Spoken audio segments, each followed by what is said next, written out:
G'day, citizens. Welcome to Inforunners. I'm Execute. I'm joined today by almost everyone. I think we missed Paul today, but everyone's in the background. So hello, everyone. Hello, everyone. Hello, everyone. Hello. Hello, everyone. Hello. Meet you all. Right. Yep. But We know. we're going to do the tier list episode today, but we're going to cut it into two, because these shows have been really hard to get the boys all together because we're, all corners of the globe type of thing. So we're going to do one half here in January, February, and then we're going to do the other half in July, August. So the two kind of lull periods. And if they, knowing CIG, you know what that means now. CIG are not going to have a lull period anymore. They're going to have another sale or something. I guarantee it now. I've said it. That's what's going to happen. But we're going to try and do the other one in July, August. If it doesn't pan out. CIG hate you. Yeah, they do. They're going to do it now. I've just here's what we're going to do. Anyway, so we're going to cut it over here to the browser. We're going to go through the manufacturers that we've got today. Anvil, RSI, Drake, and Crusader. That was just the easiest way to cut it up. Grim was kind enough to lend me his JSON file for Hang a Link, and that just made it really easy to do it via manufacturer. Grim, do you have an apology to add to the audience?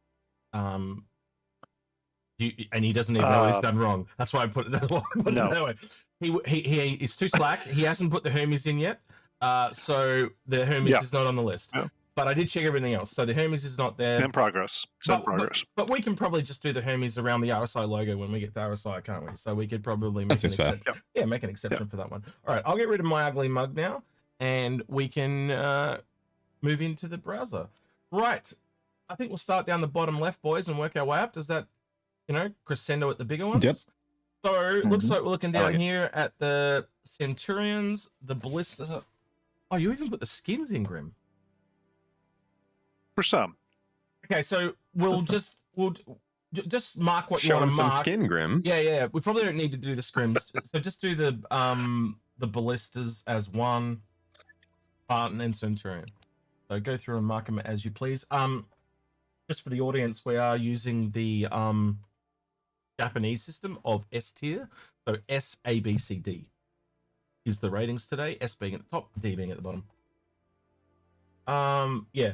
You can see everyone's eagerly waiting for someone else to put a mark down so they can fill the room. All right. I'll break the silence. Yep. The Centurion's the one with the guns, right? Yep, that's correct. Yeah, I'm on the wrong layer. Typical me. Yeah, they changed how everything worked on us, by the way. So we had a lot of teething issues getting it to work, and we will have to work through it. My catch. No, darling, I can't help right now.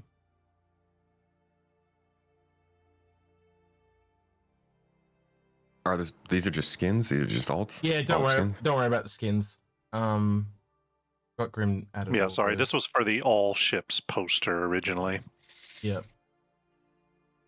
So good. We'll work around them. Kind of hard to make a call on the ballista since they literally changed the missiles like 2 days ago. Well, that's the thing. You can now auto reload them, you see. So it is going to go. Does it go up in your mind or down? And that's kind of why I gave it a B, because I wasn't sure what to do there. I would have probably given it a C if it was a week ago. So yeah, it is a tough one, but just do your best. It's how you're feeling. This is a bit vibey. Yeah, everyone's going to have different scores, but that's why we do this. It's my deformed B there. Yeah. All right. Does anyone want to talk about any of those, or we're just all going to go nope and move on? Anyone at all? Jump in. I think everybody can. Yeah. Go ahead. Go, Lemming. I think. Go ahead. I think everybody can agree that they're a light game. Mm-hmm. Probably still waiting for some future gameplay a bit too. Like they're kind of okay now, but they need a bit more. Yeah. Exactly. Yeah, if you are directly engaging in some of the more sandbox combat stuff like Hathor sites, then they are extremely useful. Outside of those, they're less useful. So they need more gameplay to make them like absolutely like a must-have. But I enjoy using them on larger ops, and Imperial Arms makes use of them quite happily. I think when base building comes online, these will be really interesting. Yeah, I like the Spartan mainly because it is the only ground vehicle at the moment that can take, but designed to take players in heavy armor. That's a good point. And that's why I give it a B. But I don't give it an A or an ST because I expect what we'll find is that there will be other vehicles that come along at a later point that do the same job. Probably. Seems Alright. likely. Hornet Mark 1s. So I've crossed, okay. I'm just going to cross out the skin ones to make it easier for people. So just the Mark 1s. So they're kind of more down the bottom. You'll have to.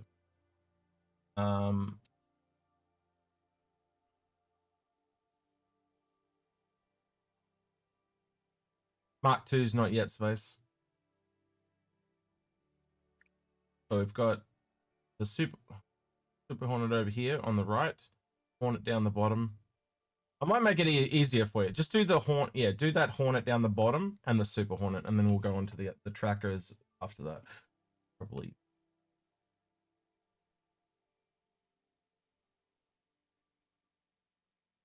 That's it. I'd say right now, yeah. Well, why is a B so hard to make? Yeah, because you're drunk. I don't know. I got no clue. See, what we'll need to make is a Suggestive stamp feature where you can just put your stamp on it. It's good to see you getting all this feedback for. I am. Yeah. No, you Anyway. think I'm joking? This is going in development. Right. Grim's sitting there with a notepad, right? No yeah. pen, stamps, Yeah. Zoom. I'd probably say the last one at the most is the Ghost. The Ghost is in a bit of a sweet spot at the moment, so I'm going to give that a bit of an A.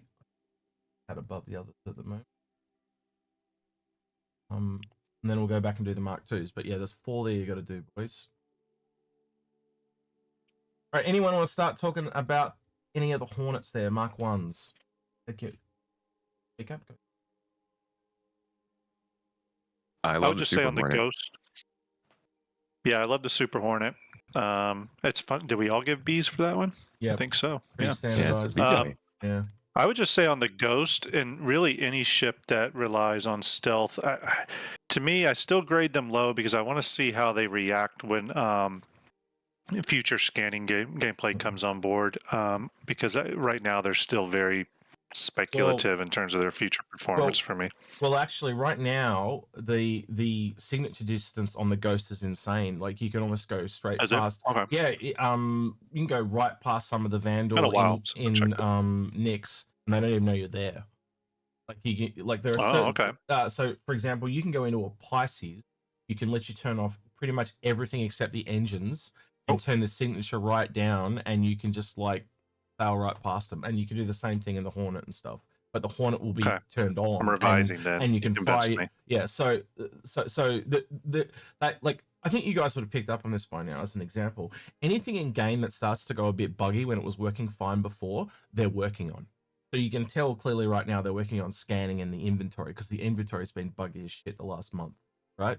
Yeah. And so it's the same thing with signatures. When they're messing around with signatures, there's clearly some scanning feature coming soonish. Space, you wanted to say something? Sorry.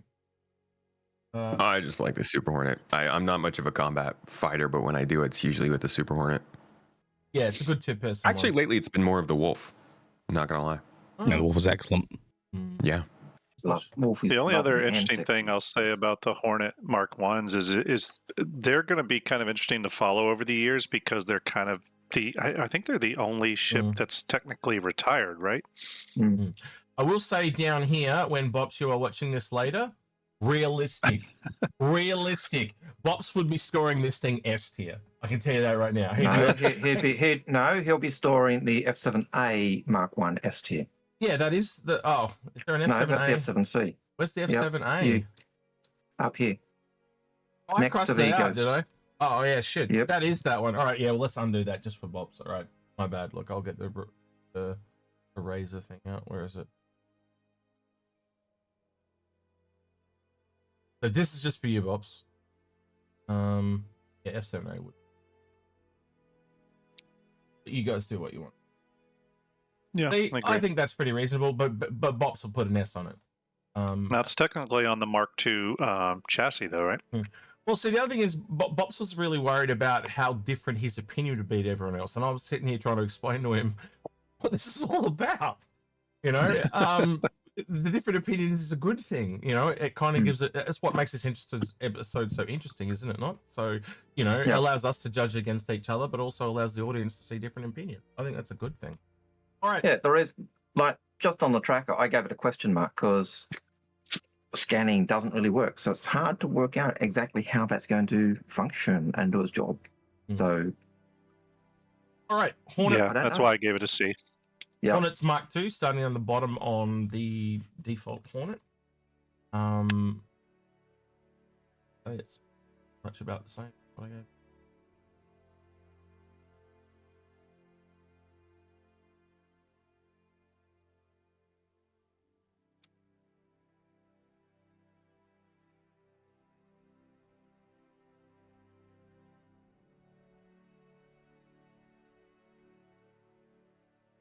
I don't think. Not very consistent.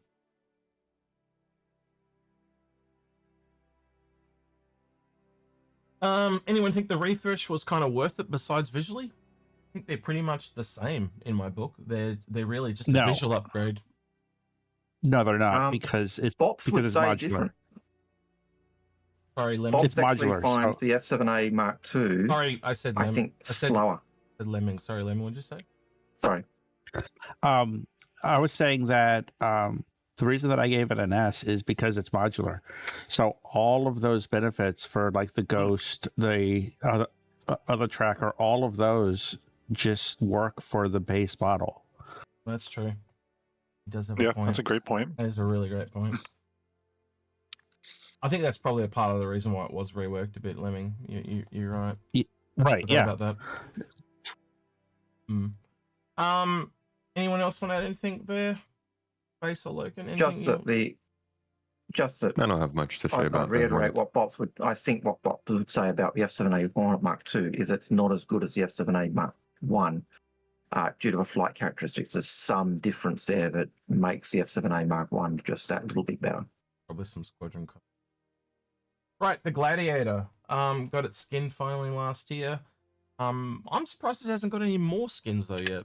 That kind of surprised me. Hopefully we'll see some more of those ones this year, but that obviously means it's been updated a little bit because they always said for ages it needed it.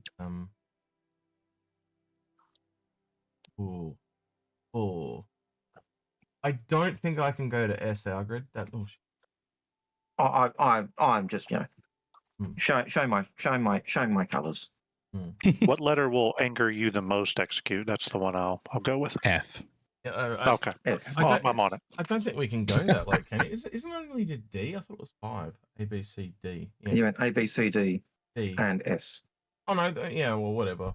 I think if you want to go F, but did F last. D. No, I think we did F last year. D. I think you're right. Lemming, how could you? I think we did go F last year.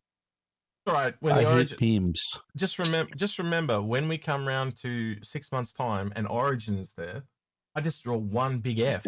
I don't have to do anything else. It'd be great. But I think the Gladiator just got the biggest spread of letters here. Yeah, it definitely broke from S to D. Yeah, so it's very, because the other thing is Bops would say it's actually in not a bad. The reason why I gave it an A is it is actually not a bad fighter at the moment either, right? So it's obviously got some older issues. It's got some problems with some of its guns and stuff, but it's obviously quite tanky at the moment. So it makes it different in the fighter meta. So we'll have to see how it kind of pans out. But I know it's got some issues, but I think we all could probably agree on this. Visually, considering this ship has never really been touched, held up. It still holds up.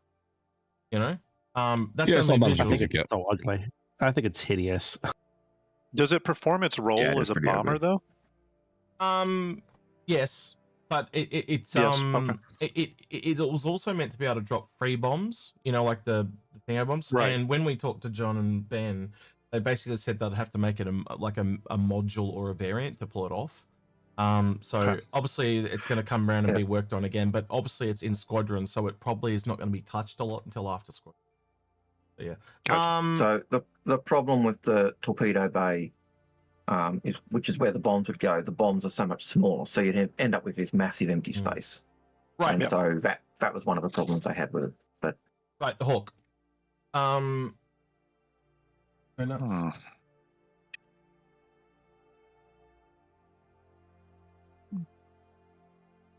Look, I'm starting to rate everything B. So That's probably because I buy this ship a lot to fly in game because it's just really unique to fly. It's not like a lot of anything else, but I wouldn't say it's in the best place for bounty hunting yet. It's got a lot of different things going for it. It's like a jack of all trades, but master of none, literally. So it allows you to pivot to different things that happen, which is what you kind of need in a bounty hunting encounter. But if you just have a ship that has better guns than you will tend to lose a lot. But then it's just got a lot of little tricks it can deploy, like it's got an EMP, but it's more of a fighter than the other ships that have EMP and stuff like that. So again, very, very versatile ship, especially if you chuck this in with a fleet, because it can just pivot to do something that someone else can't. Yeah, it got a B from me simply because it's still just a really cool looking ship. It looks like a Decepticon, and it earned a B just for that. I did go from C to B just because it is a sexy looking ship. Yeah.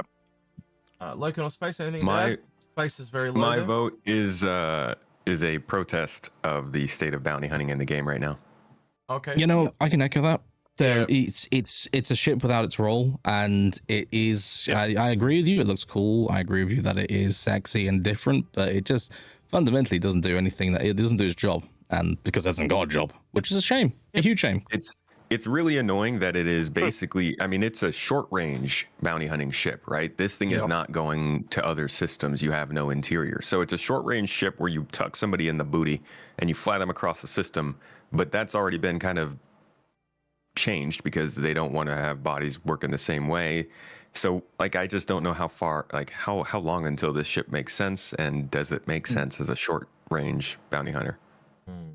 Okay. Cool ship though. I love the look. Right, the Hurricane. I really want to give this an S, but I know I can't. Go with your gut. Go with your feeling.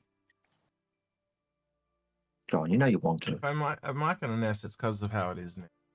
Like, me and Aga really like this because of there's a really good mental aspect in this ship when you fly it. And I've even taken people out that are really hardcore PvPers. I can't remember the gentleman's name. It was one of Bop's one of Bop's crew. And I took him out in the Hurricane, and within 1 or 2 rounds of us flying, and we were just in a multiplayer arena commander, and within 1 or 2 rounds he's like, I'm gonna buy this ship, it's so much fun. And he was a hardcore PvPer, and he now owns this one. And there is just something about this ship. It's like a Scorpius, but it's not as tanky as a Scorpius, but it's so much smaller, and it's just the psychology of how the gunner and the pilot works is just so good. And you don't get those issues in other ships where the pilot just doesn't give a shit about the gunner. Like in this ship, you've got like the turret gunner becomes front and center, and you just don't see that in any other turreted ship. Like it is all about that turret gunner, and it just glorious ship to be in either seat. So that senior, what do you call it? When 2 people are working together in harmony. I don't know what to call that. Synergy. Yeah, synergy. Lemming. So I gave it a C because like there's a lot of core problems with it. Like the turret guns clip into the pilot's cockpit. Never seen that, but okay. Like when the turret fires, it nearly blinds the pilot. It just has problems, and they're core problems. It's not something that can be easily fixed. I've never seen either of those, but it's obviously different folks. So yeah, that's okay. Okay. But is there any actual gameplay problems? Because effects are easily fixed. Is there anything that's actually game breaking about it, or are you just saying it needs an update or a gold pass, basically? I think its core is rotten, so I don't think any updates can fix it. So you're talking about the gameplay. There's something wrong with the gameplay around the ship. I think, yeah, I don't know. I think it's hard to explain. But yeah, because if it's its core, it's the gameplay. And I don't think there's anything wrong with it. You know, each to their own. Well, I think it sounds like he's saying like the guns themselves are basically in the viewpoint of the pilot, and they can't really change the positioning of the guns. Yep, but I've never seen that. I've never seen what he's describing. I've seen it in other ships, but I haven't seen it on this one. And when was the last time you flew it, Lemming? Probably late last year. Yeah, okay. I flew it only a couple of weeks ago, and it didn't have any of it. Okay. But I don't know. Yeah. Again, it's got to come play to the game. Like if you're talking about its core, it's got to be the gameplay, and I don't see it that couldn't be fixed, even if they are just. But yeah, each to his own. I can hear what you're saying, Lemming. I get it, because some of the ships I do feel like the guns get in the way, or just don't they impact the view place. There's another ship that I feel is like that, and I can't remember it right off the bat, but it's a more new one in the last few years. And I feel like the way that the turret is placed is right next to one of the other people in the ship, and it can be a little distracting. I think you're talking about the Redeemer. The Redeemer had an issue for a while. When you fire the top turret, the whole pilot's cab shook for a while. You've summoned me? About time you turned up, you slack ass. Wow, Paul, where were you? Minutes? Yeah, where the hell were you, Mr. Punctuality? I was looking at your stream going, where the hell are you? You got to do it right. Where the bloody hell are you? I was doing the captain's table and finishing it up. So all right, well, you better run through and start marking everything. You got like 30 ships. Give me a link. Give your explanation for every ship we've gone over so far. That's right. All right. In detail. We're muted right now, so can I unmute? Yeah, go for it. You're fine. Okay. But you'll have to make a new layer in this thing when you get in, because they changed how it works, and it's rather annoying. Yeah, I when I saw you starting that episode, I'm like, we've only got 25 minutes. Why is he starting the part 2? Like, you should be wrapping up, not starting. I was like, all right, well, you ain't making it. Anyway, so we went ahead anyway, because Algorit's got to go on about now. I don't know if we're going to get through this in time either, because we haven't even gone through the first manufacturer, and we've got 3 more to go after this one. And we haven't finished the first one. Yeah. So over here, Paul, if you can see my screen, you need to click your paintbrush. You then need to pick a color. So I think you used to go purple. So you'd click the paintbrush. You'd go over, set your palette to purple. You want to set your brush size to around 3, because otherwise it'll be too big. And then down near where the kind of Photoshop layers would be, on the far right hand side of those icons across the top near where it says lock, is the add layer button. If you click that, we should see a new layer pop up with your name next to it. There you go, Paul Shelton. Yeah, I already did that one. I did that. So, and if we're good man. We just did the hurricane. So if you want to do the hurricane real quick, and then we'll move on to the lightning. And it's a B. We'll say B. Yep. Well, then write a B there. Hold on, I got it. Let's see if I got the right. But it's a Case Aerospace ship, isn't it? Right. It is a Case Aerospace, but it's I 100% understand where Lemming is coming from with this, in that the guns can become obtrusive, and on top of that, it's got the problem where it's got those 2 wings, those back. True. Yeah, I'll give you that. Where you get stuck, like your guns can't traverse past them. So there's really? There's because it will not shoot if you have those like, if you try to like shoot backwards, if your enemy stays somewhat in the back area of like where those tail fins are, you're done. I thought you were talking about when it gets knocked off, because they always get knocked off, those 2 things. They also get knocked off pretty quickly. And then especially think about that in the near future, that's going to start causing problems with flight. Yep. So I need MSV. All right. You'll be right. Yeah. F8C lightning, guys.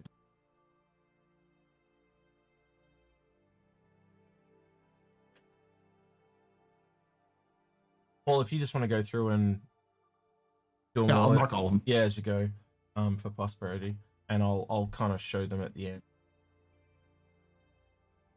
Anyone want to chip in there? I've gone C because I just noticed I'm lower than everyone else. I went C because heavy fighters are not in the best place right now, and I find them very bit meh. I've seen some pretty egregious things where, like, I've seen Furies take out Lightnings, shit like that. They just, I just want to know how these things are going to work out. I think we're in a state where we need to see armor and a few other things come along. To see their weight, but I still, even with armor, I'm struggling to see how some of these things are going to eventuate, because if they just don't have the movability, or even some kind of boost that allows them to move better for a short period of time or something like that.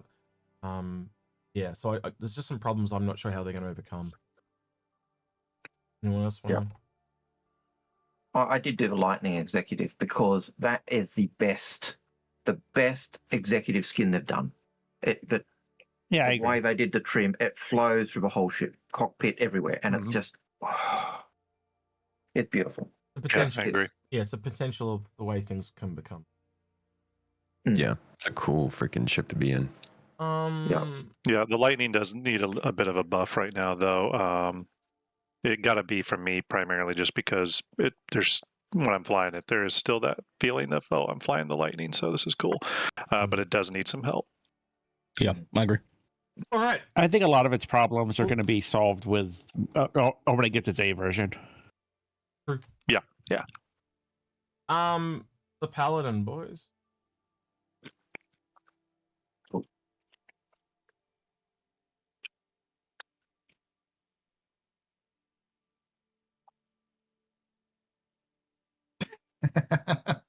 I'm gonna be a lot of love here.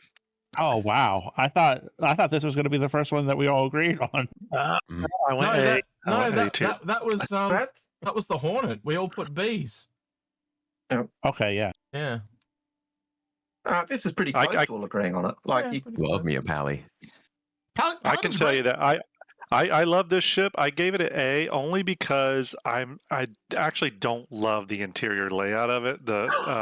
I feel like there's some wasted space in this ship that could be more efficiently used. It's definitely got some wasted space. But it's still an A. Still an A. I think if we all said we're only rating the ship on visuals and like the feel of the visuals and stuff like that, it would all be S tier, right? Because they really smashed that out of the park on this one, and it set a new standard, so that we can't critique. But you are right, there is some egregiously wasted space in the ship. Essentially the whole two back pylons are a complete waste of space, and I think it's really because they just wanted to make it a larger ship, because let's be honest, if it was in that medium role, it would create some problems, so it had to be pushed into a larger tier. The Asgard and the Valkyrie are technically medium, but this is actually have I said that wrong? Have I said that wrong? No, I'd have to go look at it again. It's been a hot minute. How is this so large? Because this one goes to like 56 meters, and the other two are shorter.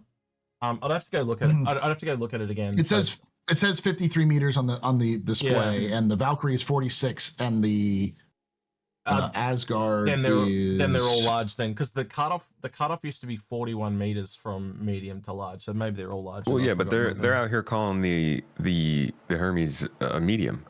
49. Yeah. They break their own rules. That's 73 meters. Well, this that's why they are false gods. This is why this is what started the whole discussion yesterday, because there's just so many inconsistent things, and they've said all these things over the years, and now it's just all over the place. Like, for example, I'll give you the one that I cannot get away from. How the hell is a Polaris and an Ironclad both corvettes, but they're both completely in different size categories? One has no capital components, the other does. That makes no sense. That makes no sense. Yeah, I'd call the freaking Ironclad a heavy freighter or something. You know, it's like it needs its own category, because that's what it is. Well, again, the Perseus has been referred to as a capital ship by CIG before as well. Yeah, oh my god! Yeah, which doesn't make any sense. Yeah. It's not a capital ship in their own metrics. Yeah, and so things like the Hammerhead, the Perseus, and the Nautilus, they're called corvettes, right? But so is the Paladin, and it's not the Paladin. Sorry, the Polaris, and it's in a completely different size class. But also, but if the Ironclad is technically corvette, then so's the Paladin, because it's in the same size class. How the hell does that work?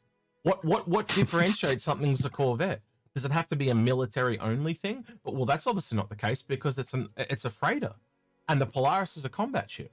So they've got all these things up in the air that make no sense. It's like they just pick words and use them whenever they want. And it's like you say, Paul, there's no Bible.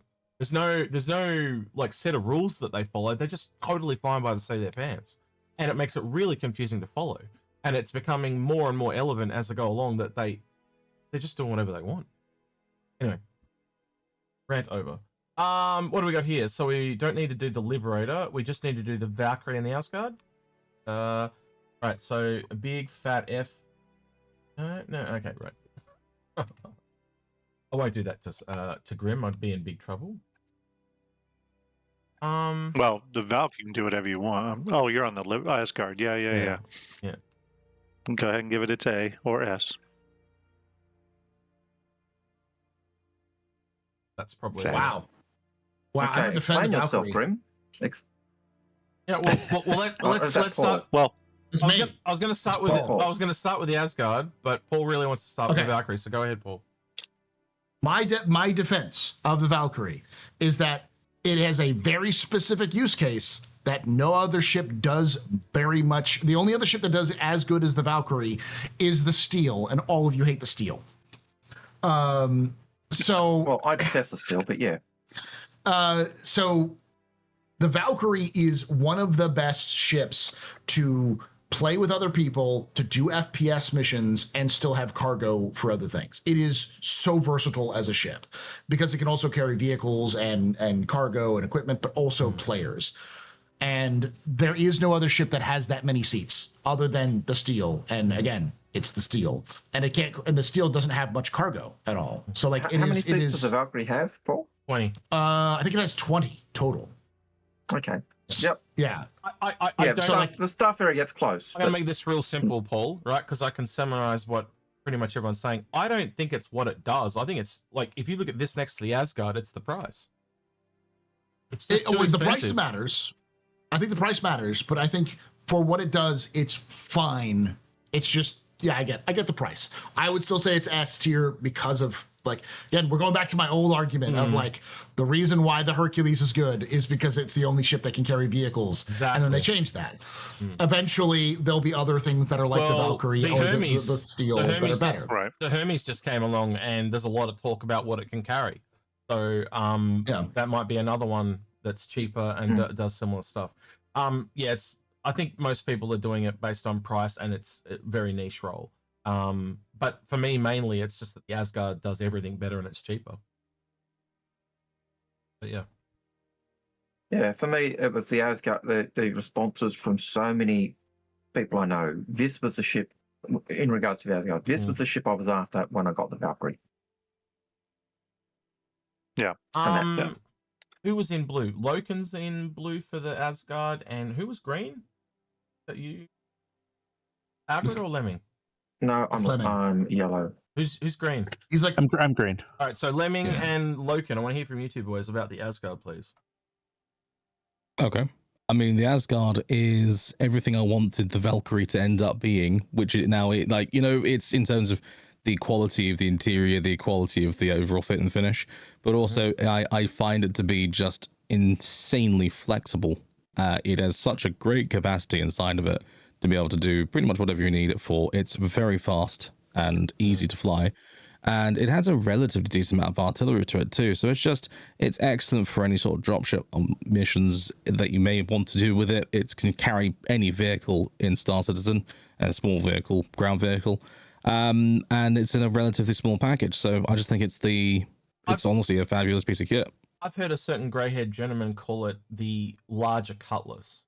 Would you agree with Grim on that statement, Logan? Yeah, that would seem Like a super fairly Cutlass. accurate. Yeah, it's a super Cutlass. That seems accurate, actually, mate. Yeah, Lemming, I'll go with that. sorry, Lemming, anything to add? No, I agree with everything. Like if I don't know what I want to do, this is probably the ship that I want to grab. Right. I will say real quick, the only reason this did not get an S from me is because it has one of the most annoying problems ever, in that its ramp digs into the ground too much and will throw the ship. True. 5-10 feet, knock you on your ass, sometimes kill you. That's Well, the only reason it didn't get an S for me. That'll disappear because what they've talked about in the past Yeah. about automatic ramp things. But again, if you're you decide how you want to rank them. If you want to rank them for the now, you rank them for the now. Right, Pisces. I think we could probably cross off. I'm just going to cross off the top one mainly because the other two are right next to each other. The difference of the C8X and the C8 is guns. Yeah, it's skins and guns. Yeah, it's a skin and a gun. You have 4 guns on the. I think you have 4 on the 8X versus 2 on the 8. The other way we could do it is cross off the bottom one, because the bottom one you can't even. I think you have to buy it individually. But yeah, I'll just leave them all uncovered. Just mark them as you want to mark them. I hate these stupid variants that are like kind of similar but not. Yeah, yeah. Well, and that's half the problem.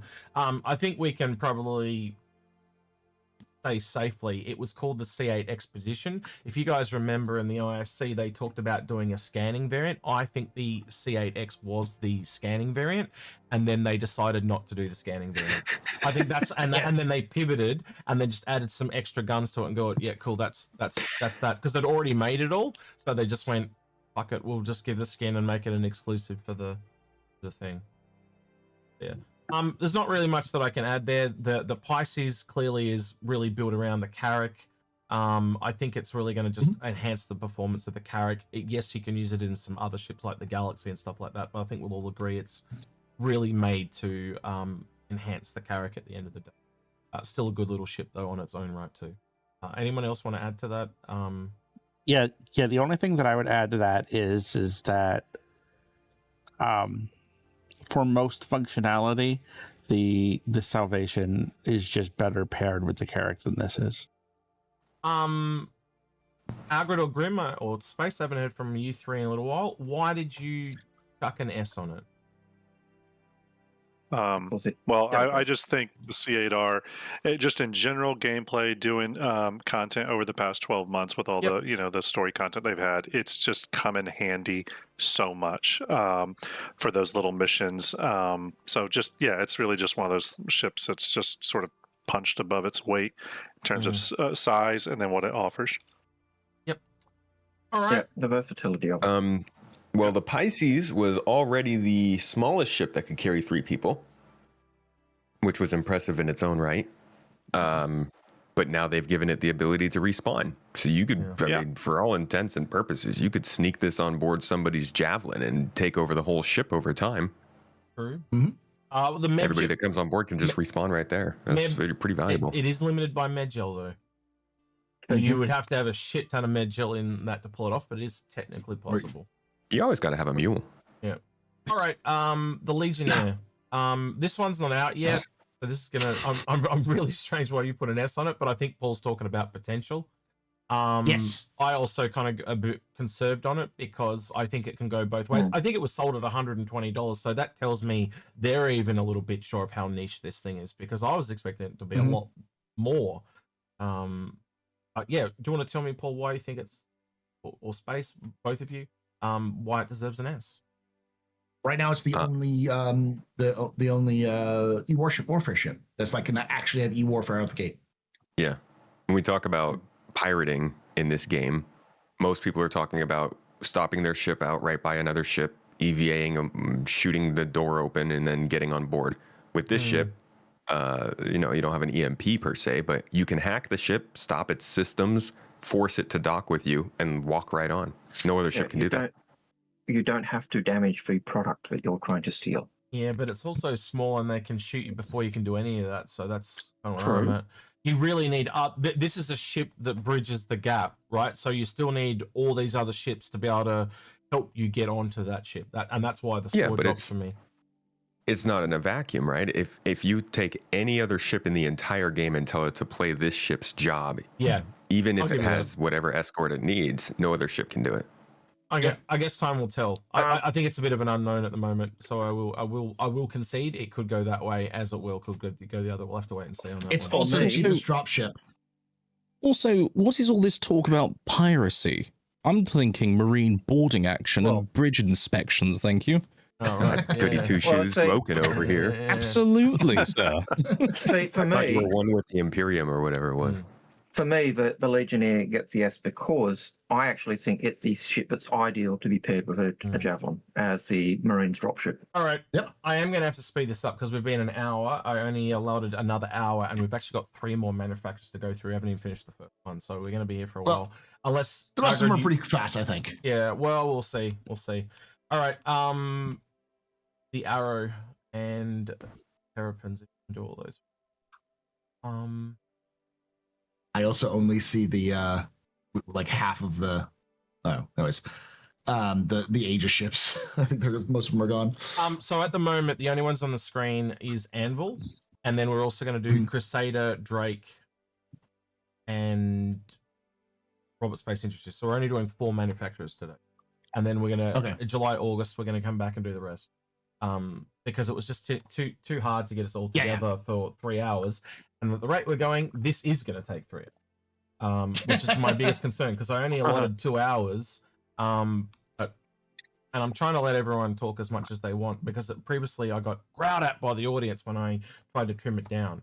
But I have to trim it down because we only have a limited amount of time. It's not. You have to understand the audience would want us to sit here and talk for 7 hours straight about ships. I know, but like, audience growl at them. Yeah, like trying to get us all together. Well, you guys can speak for yourselves. How hard it is to get us all together. I was 30 minutes late.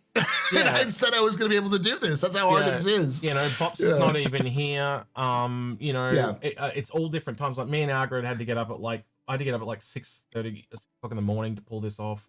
I know it's really late for, I think, Loken, what time is it for you, Loken? It's in the afternoon, isn't it for you?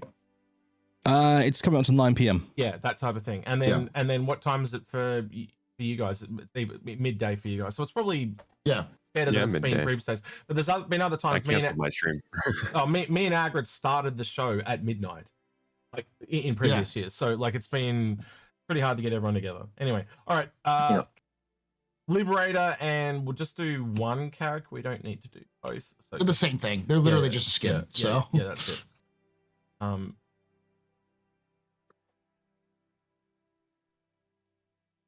this is a really tough one for me to score because I think the Liberator is getting a whole bunch of changes coming to it now. It's gone into production. But I think I have to score it on what it was. Yep. I'll get a bit. See, I haven't really seen an F. What? Okay. Your pen's broken. Did I stutter? Yeah, you fucking did. He has one. He has one. He loves his. He loves his Event Horizon. I'll let him speak about it. It's totally fine. Everyone's entitled to their opinion, even if I think it's wrong. Love the Event Horizon, which is my character. Yes, it's fatefully named and kills people. That's not the point.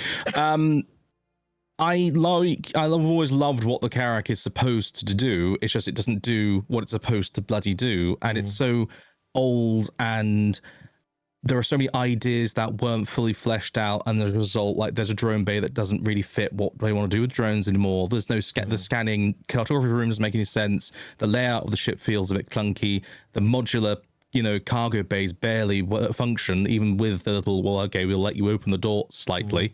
It's a series of difficulties and problems in a ship that should be magnificent, and it frustrates me beyond belief. Actually, and that's why it gets an A, not an S. I could actually agree with you on all those. I really do, but I do think a lot of it will get fixed over time. Sure, and my opinion will change when it gets fixed, but until it does, all totally valid what you said there. I think you're just being a bit critical when you take it to an F, though. I would have gone probably a C based on what you said. But hey, you do. I'm just waiting for it to get its time. It's so pisses me off every year that goes by. I see better and better ships that come out that do things that the character does, and I'm like, well, when's the character going to get its love, man? You're reminding my grandma when she used to get pissed off and stump her feet like a little kid in the kitchen. I could see you doing that. It is funny. The Carrack is a ship because I just gave it an A. It is a ship that amongst even the rest, it really survives a lot on its hopium, like what it will do, even above a lot of the other ships out there. Right. Lemming, you gave the Liberator an S. Besides, I already know what's wrong with you. What's good about the Liberator? I think that the Liberator had arguably the worst sales pitch of any ship that's ever been introduced by CIG. I give you the Odyssey, and you take that back. Right. Anyway, keep going. No, I think the Odyssey has a whole different problem, but we'll get to that on Miss Day. I think that this is a fantastic, like, forward operating base, just garage, just mobile base that can be used for so many things. It's not a shipping ship. It has potential. Yeah. It has so much potential to be used for so many things that yeah. All right. I don't disagree with any of that. The Crucible. Unless anyone wants to talk negatively about the Liberator, I think we all know what's wrong with the Liberator. I'm basing my score on where it is now. But as everything Lemon said, I agree with too. It has a lot of potential to be really, really good. And we've talked about it a lot over the years. I can't stop thinking about Badges, because he's the one that made that term the shipping, and everything he said about it was bang on. I will argue it is the Carrack 2.0. True. It could be. It's just like the Carrack was when it was originally being developed. Everyone had such high hopes and potential for it, and there's a lot of people who own Liberators who are hoping for the best right now. So it has the potential, but it also has the potential to fall on its face. I think the Liberator could really do, and I know everyone says this about every ship, but the Liberator really could do to grow to about 150 meters.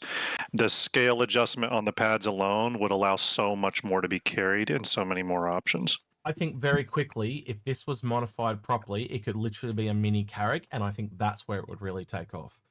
Like the repair bays on the vehicles, that forward operating base where it just lands, and it's this little mini base that you can kind of just land, and it's like a defensive little castle structure that the vehicles and the ships can return to get repaired and refueled and resupplied, and then they go back off into the fight.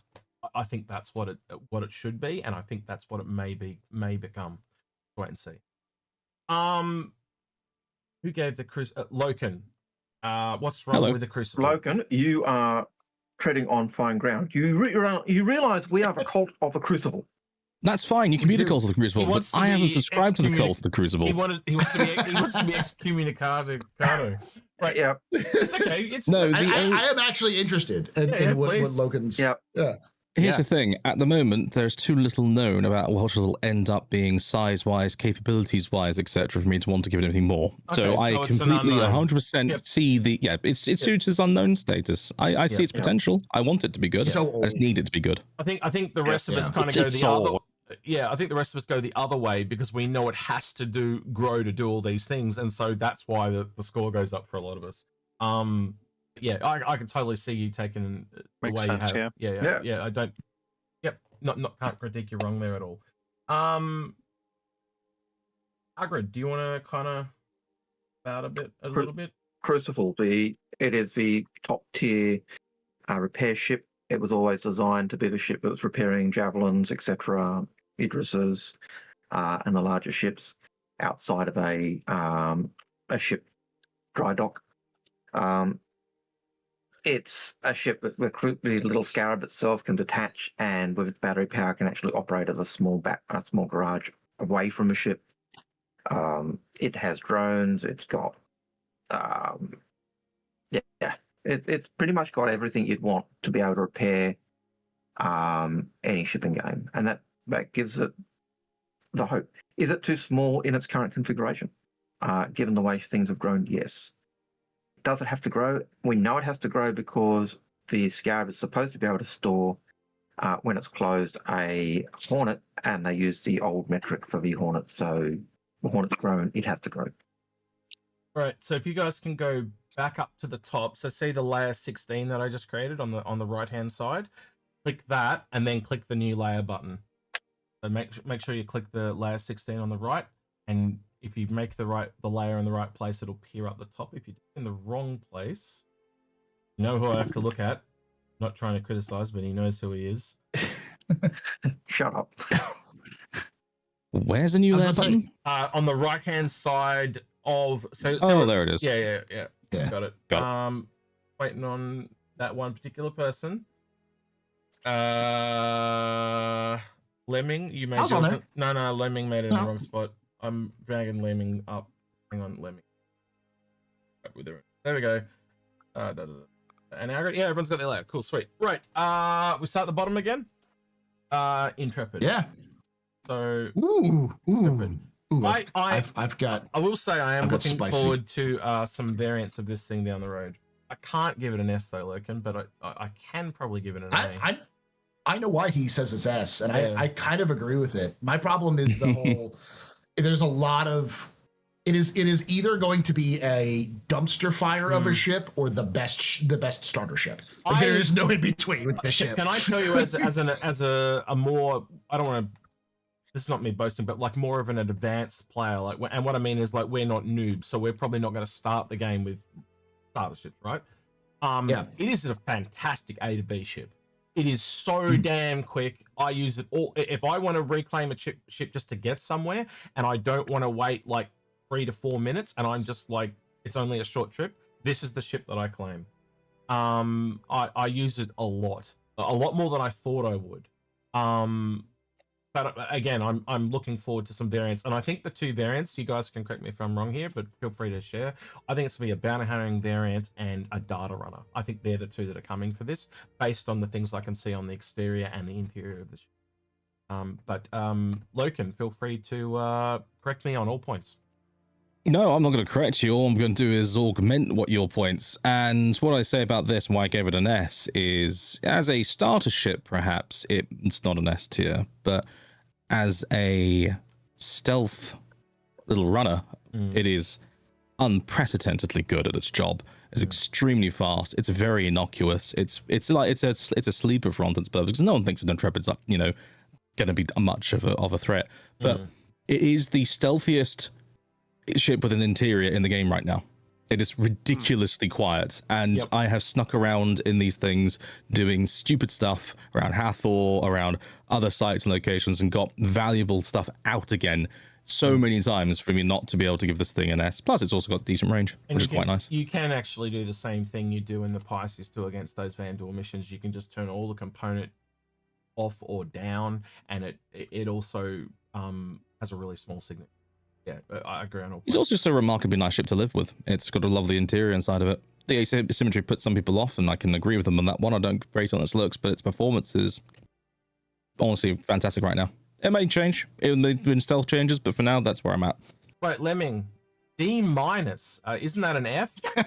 But that's as close to an F as I can. I didn't want to insult Loka. Oh, fear not. Don't worry about insulting me. You put your feelings in. It's cool. Yes. Yeah. Why the D? This ship had problems selling during IAE. I mean, I think that's because people are tribal. I also think it's because when you're AIE, you are essentially, it's the biggest sale that the veterans enjoy, but they also sell a lot to new players. This wasn't for us, right? And that's why it's also, but yeah, like it's like the cultish behavior of if the starter comes out and it's not better than the Avenger, then it's bad and everybody should not think about it. Comes back to that thing that you say, Space, and we repeat this a lot, is for the game to be for everyone, there's got to be ships in it that you hate. It's just that simple. But yeah, go ahead, Lemmy. So Indeed. So some of my problems with this is that it has a ridiculously large footprint for the amount of inside space that it has. I think the argument could be made they're redoing all the starter ships to be more like this, hence the Mark II of the Aurora, as an example. But continue. Okay. But I think that the cargo is a ridiculous way to do cargo, especially on a starter ship. I think that this will turn people off of cargo rather than encouraging it. Do you think that's true? It is fiddly. Do you think the cargo's got anything to do with the possible variants that are coming? Right, and when those variants come, I will probably give those greater than a D. However, this one, if you can't look at I those believe the ship is awful. If you can't look at those two cargo bays and see two bounty hunting pods, they're literally like when you go into where the cargo is and you open it on the inside, it's literally like a coffin. Like and the way that they like you could perfectly slide a bounty hunting pod into the back of them. This thing reeks of being a bounty hunter. There's literally a track that goes from the top to the bottom of the ship, but it's got all these things put into it to make it look not like a track. They're 100% going to have a turret gun on one of these variants. And then you look at the back and there's all these little data ports as well that are all capped off, which also leads me to think the other variant will be a data runner. I'll be really surprised if we don't get a data runner or a bounty hunter. The bounty hunter is the big one. It's It screams bounty hunter. Anyway, continue. Sorry, Lemming. I know I just. Yeah, I could go off on this thing for a very long time. I don't like asymmetrical for the sake of being asymmetrical. Mm. I don't think it serves a real purpose here. That there's so many things that I like Crusader Ships, and I think my ratings will show Execute. that. He's bullying it. Make him stop. No, it's fine because again, you look at that ship, you can see that we all scored it differently. But like besides me and you, Space, every single on there's 2 people on B as well. It's a very divisive ship. I can see what he's saying. Ben Curtis rated it very high as his personal ship of the year, right, last year. But again, he didn't read the room. It was received very poorly. But again, the literal verse thing I said out of the gate was look at the variant potential, and I think the variants will bring this thing back, but we'll just have to wait and see. I look at it and I say you can see the design picking up the Crusaders design for their fighters, and it's that kind of off-centered main gun and other stuff. I don't really like it. I'm not really a fan of the way Crusader have gone, and I really detest the Ares because they should have been Cruiser to start with. And I'm going to cut you off right there before we go into this massive tirade. I was finished. No, I didn't want the cold Kruger conversation. I saw where that was going. Stop. I was done. I think Paul, do you want to give me? Is this a lore-based thing with the Ares? Is this what I'm feeling? Partially. The other partial reason why I think it's sort of low tier is that it just doesn't have its role yet. The Ares Inferno is better than the Ion. But right now, neither of them really function the way they should. I think they're starting to get there, but they're just not there yet. And until they get there, there's not a lot of reason to pick it up unless you're a super fan of this specific ship or this specific type of gameplay. Yeah, well, when I look at these 2 ships, the Ares with its armor and the Gatling gun is pretty much designed to go up close to a capital ship, strip the armor off so other ships can damage it. The Ares Iron is a sniper that sits back and fires these large charged shots at a distance. They are completely different roles, and everything you said is correct. They just don't have their gameplay functionality, and their role will come. Also, they should have been made by Kruger. I 100% agree with both of you on that. That was something else we learned when we sat down with Ben and John, wasn't it, Agrid? I think I was trying to tell Agrid, be prepared for your answer because I know what the answer is going to be. And the look on his face when I looked over at him, and he was shocked to hear that the words come out of their mouth. We knew the answer was going to be Crusader was the flavor of the month. They just do whatever they fucking want. That was the answer. There is a small tangent to go off of on this one, only in the sense that this is one of the problems with ship design and Star Citizen is that it's a lot of just what's cool, what the artist thinks are cool, and there's not a lot of restrictions. And as anyone who's been in the arts knows, restrictions breeds creativity. And if you just have infinite stuff to just do whatever you want, you get the morphing of the roles, like with the Ares. Suddenly Crusader becomes everyone wants to do a Crusader ship, so it doesn't matter what the Crusader was originally designed to do. You're doing a bunch of everything. Same thing happened to Misk when they started doing like the Xi'an style stuff. They're like, oh, we have to make something up. Whereas you wouldn't see that in Eve or Mech Warrior or like the companies that make those mechs or makes those ships. They're put down, and even if a new artist comes in, they have a boundary to work inside of, and that makes it more reliable, makes it easier to identify, and it makes it better. I think they're doing better with that now than they used to. I think because they've made changes to the flow. But, I think they've got a lot more brand identity. Yeah, and I think having that team helps a lot. But it's it's a lore problem as well. So. Right, the Spirit series, guys. I'm gonna start with Space Tomato on this one because me and his favorite will agree on this 100%, and me and Space don't always agree on everything. But you own the C1 like me, Space, and you don't own a lot of ships, do you, mate? No, I've only personally bought 3 ships for Star Citizen. And you're going to give me your Javelin, by the way. That's what. Yes, absolutely. Yeah, That's no. one of the ones I didn't buy. I'm teasing. But yeah, I really love the C1 for a lot of similar reasons to the Intrepid. It's really quick. It's got a really short respawn timer. It's got a decent amount of cargo. The tractor beam. It's not the best at combat. I will freely give it that. But just its speed is just so good as an A to B ship. It's a really good runabout. I don't know if that's why you love it, Space, but they're all the reasons I love it. I think the number one reason for me is probably the look.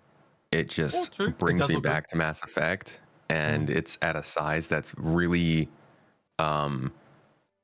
very palatable for a solo person. It's not overwhelming in terms of its own size, its heft, the way it flies, the amount of systems it has.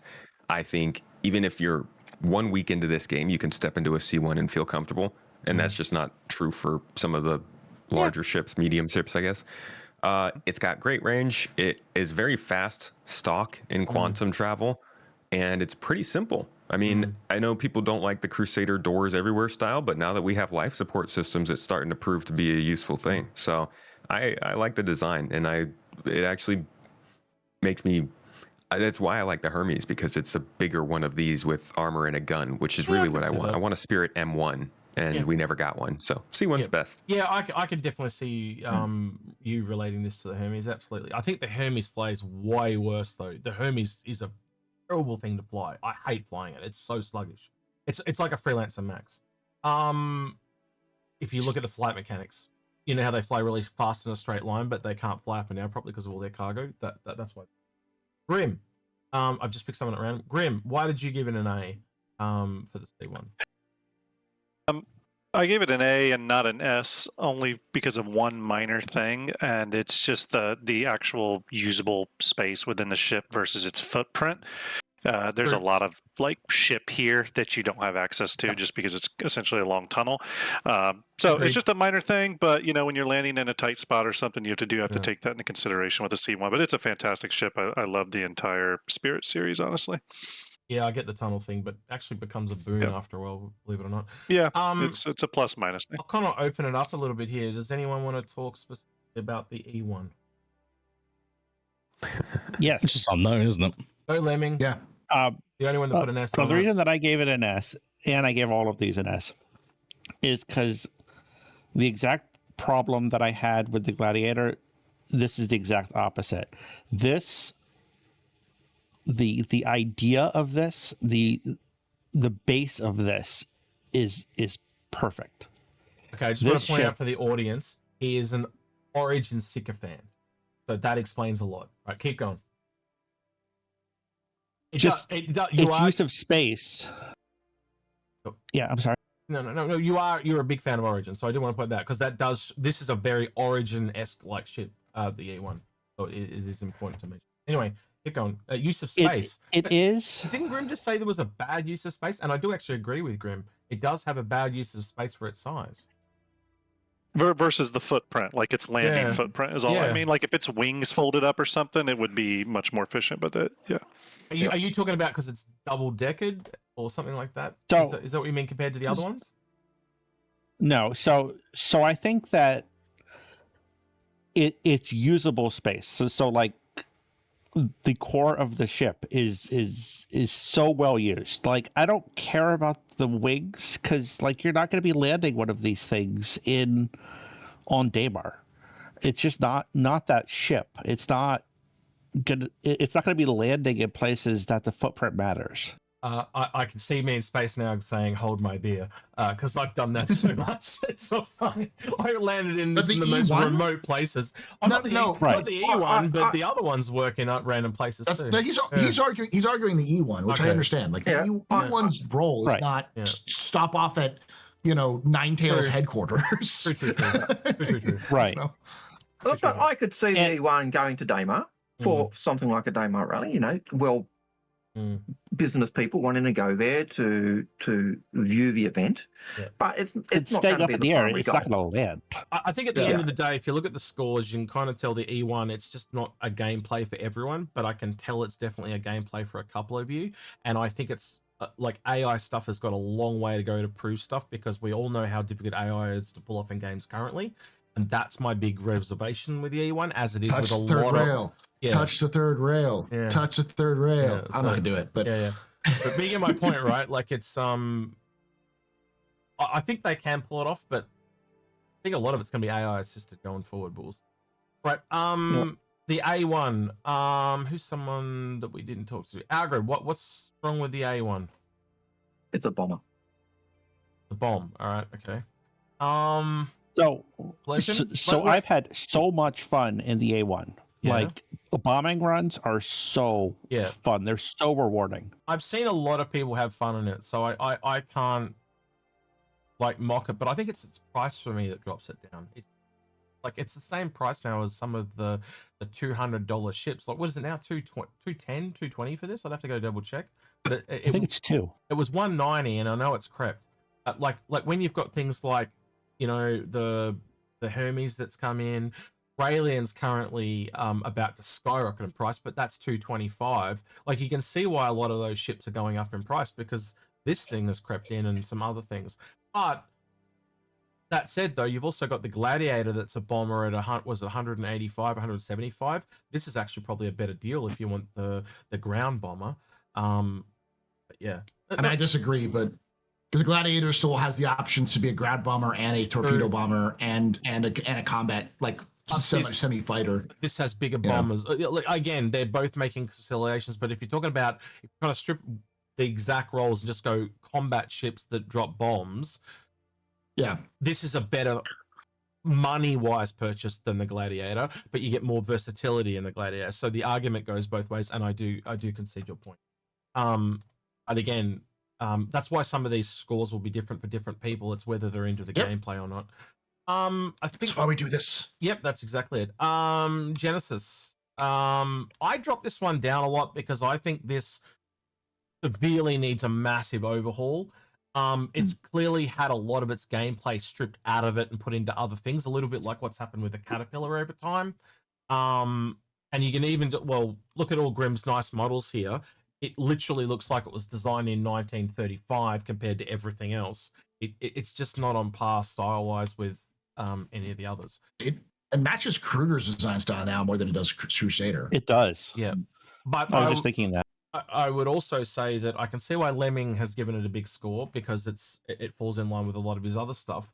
So rather than listening to Lemming, I'm trying, who else would Ace, you rated it fairly highly. Anything you'd like to add? I'm hopeful for passenger transport, and I think I've always just had a soft spot for the idea of there being like passenger liners where you can just fly routes back and forth between two spaceports and have like I think it comes from Elite Dangerous. One of my first experiences in that game was like loading into a system. I jumped into a new star system, and in the text in the corner, I hadn't seen anybody in like such a long time, in like 15 different star systems.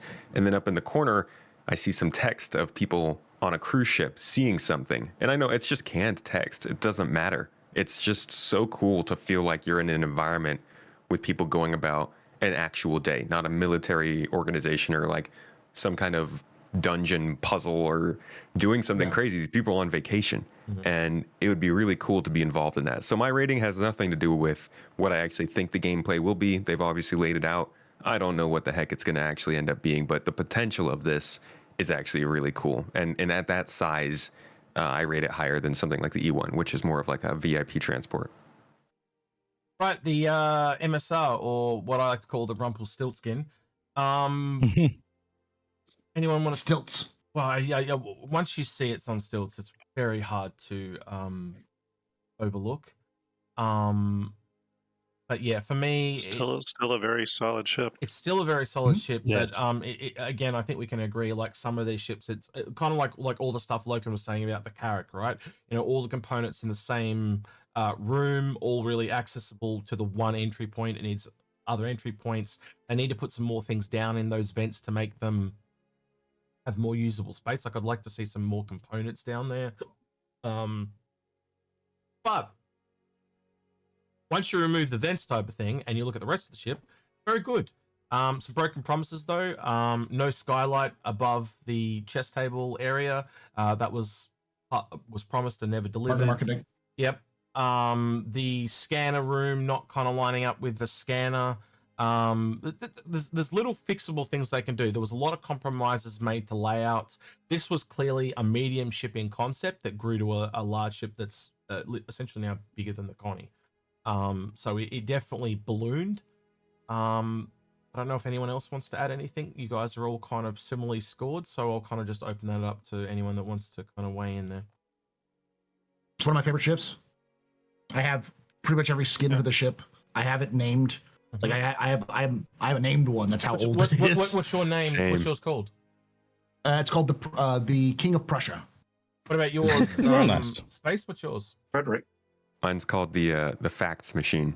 Mine's called Incognito. They're all very different names there. You know, the history one, the fax machine. I don't get that one, but okay. Facts, like it collects facts. It's a data runner. Facts. Yeah, I'm an idiot. Fax machine. Okay, the fax machine. My name comes from the fact that it's a smuggler because King of Prussia was the name of a cove in England when smuggling was super popular. They called it the King of Prussia. I think it's because there was a ship that was named that would constantly come in to smuggle out of it, so the cove got named that. Well, that's why mine's called Incognito, trying to not be recognized, basically. So, yeah. You're still getting a lot of ship for the cost too here. Yeah, it's fine for what it does, and the problem is that it can be better. It could be so much better, and that's really where it hurts. It's like it does exactly what it says on the tin. It gives you exactly the kind of performance you expect from it, but nothing more, nothing less, and it's really hard to look at in the interior. It's very, very. It needs a pass of the modern versions of Crusader, because it was the first Crusader ship. So, Lemming, I think you've been really unfair by giving the C2 two Fs. I'll let you do one, but two is a little bit too much.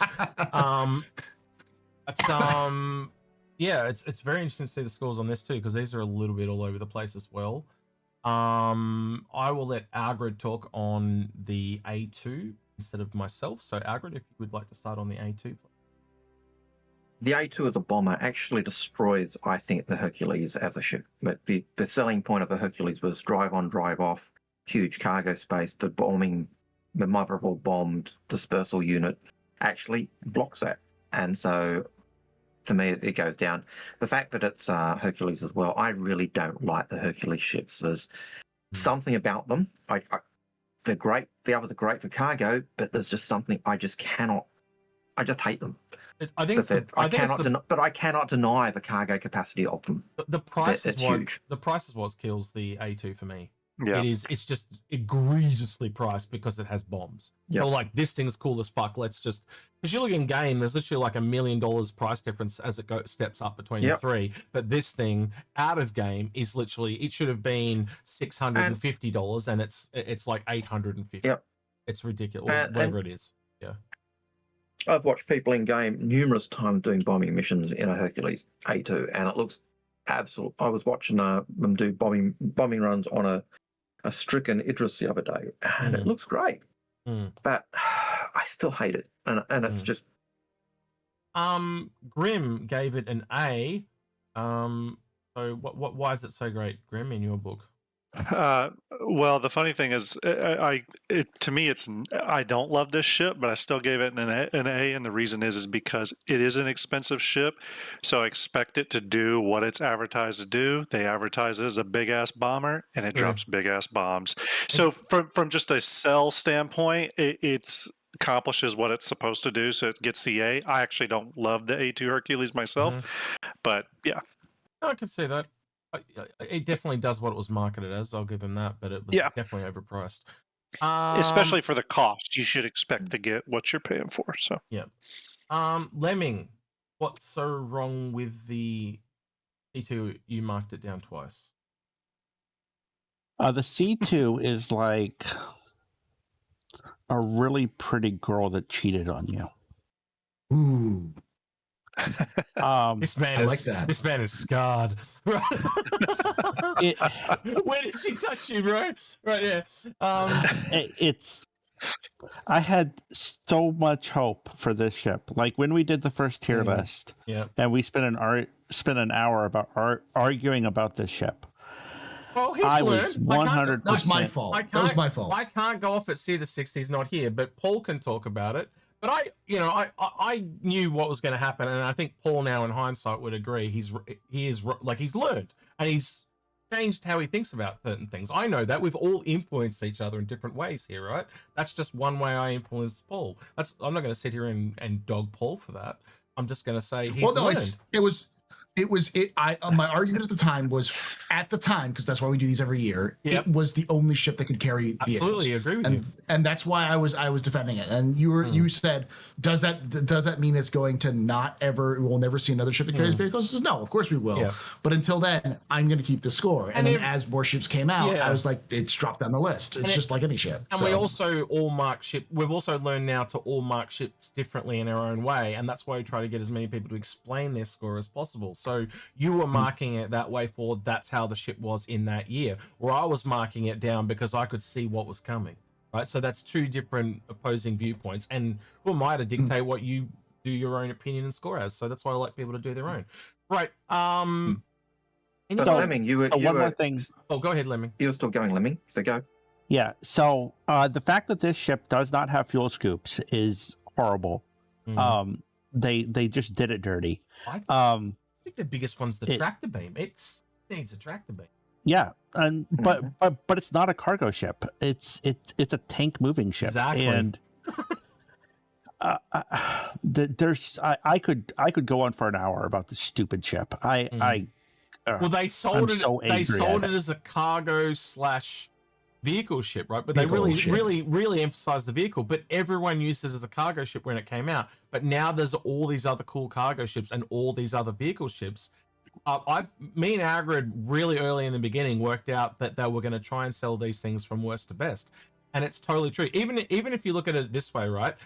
Look at where they sold the Hermes this year. Are you trying to tell me there's not way better ironclads coming out across the course of this year? Yeah, so that's why the Hermes came out where it did, because there's much better, like the Raelian's coming. There are much better cargo ships coming this year, so it had to come out sooner than the other. So yeah. Everyone's pretty, besides Lemming, you're really down on the M2, but I would say, I'm just going to speak here for if anyone doesn't agree with what I'm about to say, the M2 is really what this series was designed for. It's armored, and it was designed to transport tanks to a battlefield and deploy them in battle. So I cannot mark that down because that's what it was sold at, and I think that is the sweet spot of this ship. It is the armored delivery one, where the C2 for me starts to drop back to the cargo, and I think where Lemming marked that he's kind of not wrong in that regard, that is where it now starts to drop off as more ships have come into the game. I can see Go ahead, Paul. I will add one problem to it. The reason why I gave it a B is that even though that it is what it's supposed to do, it is literally the galaxy. It's literally designed off of the I forgot what the C-16 Galaxy, which is like the heaviest of the cargo planes that the U.S. Air Force and U.S. military uses to transport like tanks and stuff like that. Oh, like the CA-130 or whatever it's called. That one. C5. Thank you, C5. Yeah. And it's like it's quite literally you see all the inspirations there for it. Include the roll and roll off marks and everything. The problem is that it's a C5 Galaxy, but it's treated like a C-130, and it's like that doesn't work because the C-130 is a smaller plane that's designed for smaller runways, and as a result, as time has gone on, there have been ships that are better designed for holding vehicles like the Asgard, and it's slowly losing its value. I think it needs more. It needs to have more value to it than it currently has in order to keep it at that role it's supposed to have. Okay. So new layer time. So go up to layer 23 at the top, and then click the new layer button. I've already moved all your layers down and turned on RSI. So it looks like Drake's going to be last today. On Mr. Agri. My hat. Which layer were we going to? 23. So just go up to the any of the layers up the top now. Any of the layers up the top. Just click on it and then click new layer once you get up near the top. Yep, we're all good. All right. Auroras.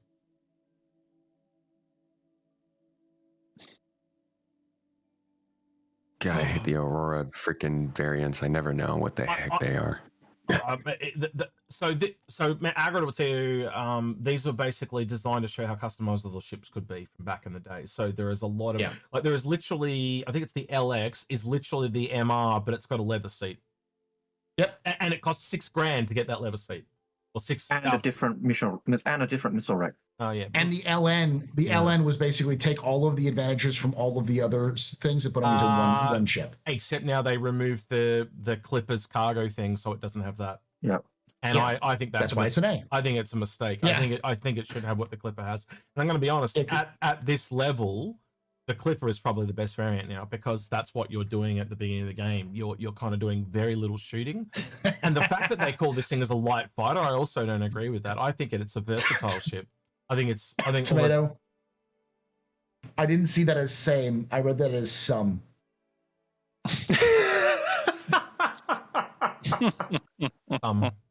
Some D. Oh, some D. Right, yeah. I'll just do this. Yes. Delicious. Some D, bro. Yeah, some D. Right. Sorry, my brain. Yeah. I think we can summarize this. Is there anyone who feels passionate about the Aurora? Probably Agra's the most passionate of you guys that I've talked to in the past. The only thing I can say is the MR is the best starting ship in the game, and I'm looking forward to the Mark II, because the Aurora is just, for its price, has always been the best. But all the other ones just feel weird, except for the LN, which is fine, but it loses stuff. So yeah, and question. There is a big price disparity between these two, because like the ES is like 25. I think the raw LN goes up to like 35 or 55, I think. Yeah, so they jump. Yeah, but that's 45 with a package, so you got to take 15 off, so it drops back down to 30. So yeah. Anyway. Question then. Yeah, go for it. Do you guys think they're going to add the $45 Aurora package back to the store now that they've redone it? Yeah. Yes, I think so. And I also, my brain is going to the Mark II will become, so if this is the older style, the Mark II will be like a newer wedge-like style, kind of like the Zeus, but I think it'll be like their advanced starter, because they have a profession starter, but they don't have an advanced starter. And I think that's what they're going to do with it. So it's going to be like a 800 to 900 year gap in lore, kind of like the Hurricane to the F8 type of thing, where they're both heavy fighters, but they're different. Go ahead, Paul. Fun fact, the LN is $40. The CL is $45. Yep. That's correct. So, yep. Yeah. You can see what I mean about price disparity, yeah? Like there is a big price disparity with these things. Yeah, ES is $20, the MR is $30, the LN is $40, and the CL is $45, and you cannot buy the LX anymore. It was a limited edition. It has come up for sale over the years, but very, very rarely. I think it's come up twice ever, and it was for a very short period of time, and I can't remember exactly. Agrid, you'd probably remember better than me, but it did come up once or twice, didn't it? But it was super rare. But it was at a sale. Not even. Yeah, it was at a sale, and it's not the type of ship people go out of their way to buy, because it literally is just the ES with a different paint and a little missile extra and a seat. It's kind of not worth it when you can get the missile extra is quite huge. You look at the not when you can get the LN and it has so much more, and it's basically not that much more. Things like that. That's what I mean. People are going to go out of the way to get it when they can go to the LN, as an example. Yeah, true. But when you look at the package of the ships, the missile rack makes a huge difference to those ships. We are now officially in the weeds, right? The Zeus. So, I just have one thing to say about the Aurora. Y'all think that it's going to? Do you think it's getting the Hornet treatment? Are the Mark I's going to go away? No. Why would they do a rework if they'll get going away? And they did the same thing to the Hornet. Well, no, actually, I think they will go away. I think they'll still be. I think they will go away when the Mark II comes out, but because they're just going to replace all the packages with the Mark II version. So you reckon that it's going to become the new starter, not an advanced starter? Okay, we'll see. I think it's going to be a completely different style. Like, you know how the Hornets were really just an update, but they kind of still look the same? I think this is drastically different. I think they're going to have You think it's going to be a mini Zeus? I think. Well, think about the Zeus 1 to the Zeus 2. One was essentially a spaceship, like a rocket ship that we have today, and then the Zeus is a flying wedge. I think it's like that. I think it's going from this is a really old style to a really new style, and one's the starter and one's the advanced starter. That's what I said before. But if you disagree, I won't. I wouldn't say you're incorrect either. That's just my speculation. So. No, fist fight. Come on. All right, shut up, Paul. Let's fight. Face. Let's Pistols at dawn. fight. Anyone want to talk about the Salvation, or can we kind of skip over that one and go into the Zeus? I think we all agree it's a good ship. Pretty close. Yeah, it's pretty close. It's S's and A's. Very solid. I also think we may see variants of this like we saw of the Golem. On stream yesterday, a couple of good ones came out, was a repair variant. And ironically, think of this as a medical one. It's a medical one with the Shepherd drone, but only the Shepherd drone. So it's literally a rescue vehicle for the galaxy.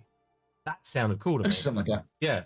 I don't think we'll see the drone, but I do think we'll just see a bed that drops down, you drop into, and then they pull it back up. It's got 6 SEU right at the back. So again, if you could have a Shepherd drone land in the back with someone, it's perfect for returning people to the galaxy. And it's the same thing with the repair one, because you can take the materials out of the refinery of the galaxy and then use it to repair the galaxy itself. It fits. It actually fits. It's in the back of the galaxy. It fits perfectly in the back of a Carrack. Well, that this would also be, I think this would also be a cool MPU competitor as we get further and further into doing more kind of org logistics. Loken, I'm guessing you've experienced this. Like small ships that can move boxes between other big ships is actually really useful. And I can see an MPU competitor coming out of the Salvation with just like tracked beams on the front. Yeah, they're mighty useful. I've been doing even that just the other day. I was using the Golem Ox actually on board Nidris to move things around, and they can be smaller ships that can move stuff around. It's super helpful.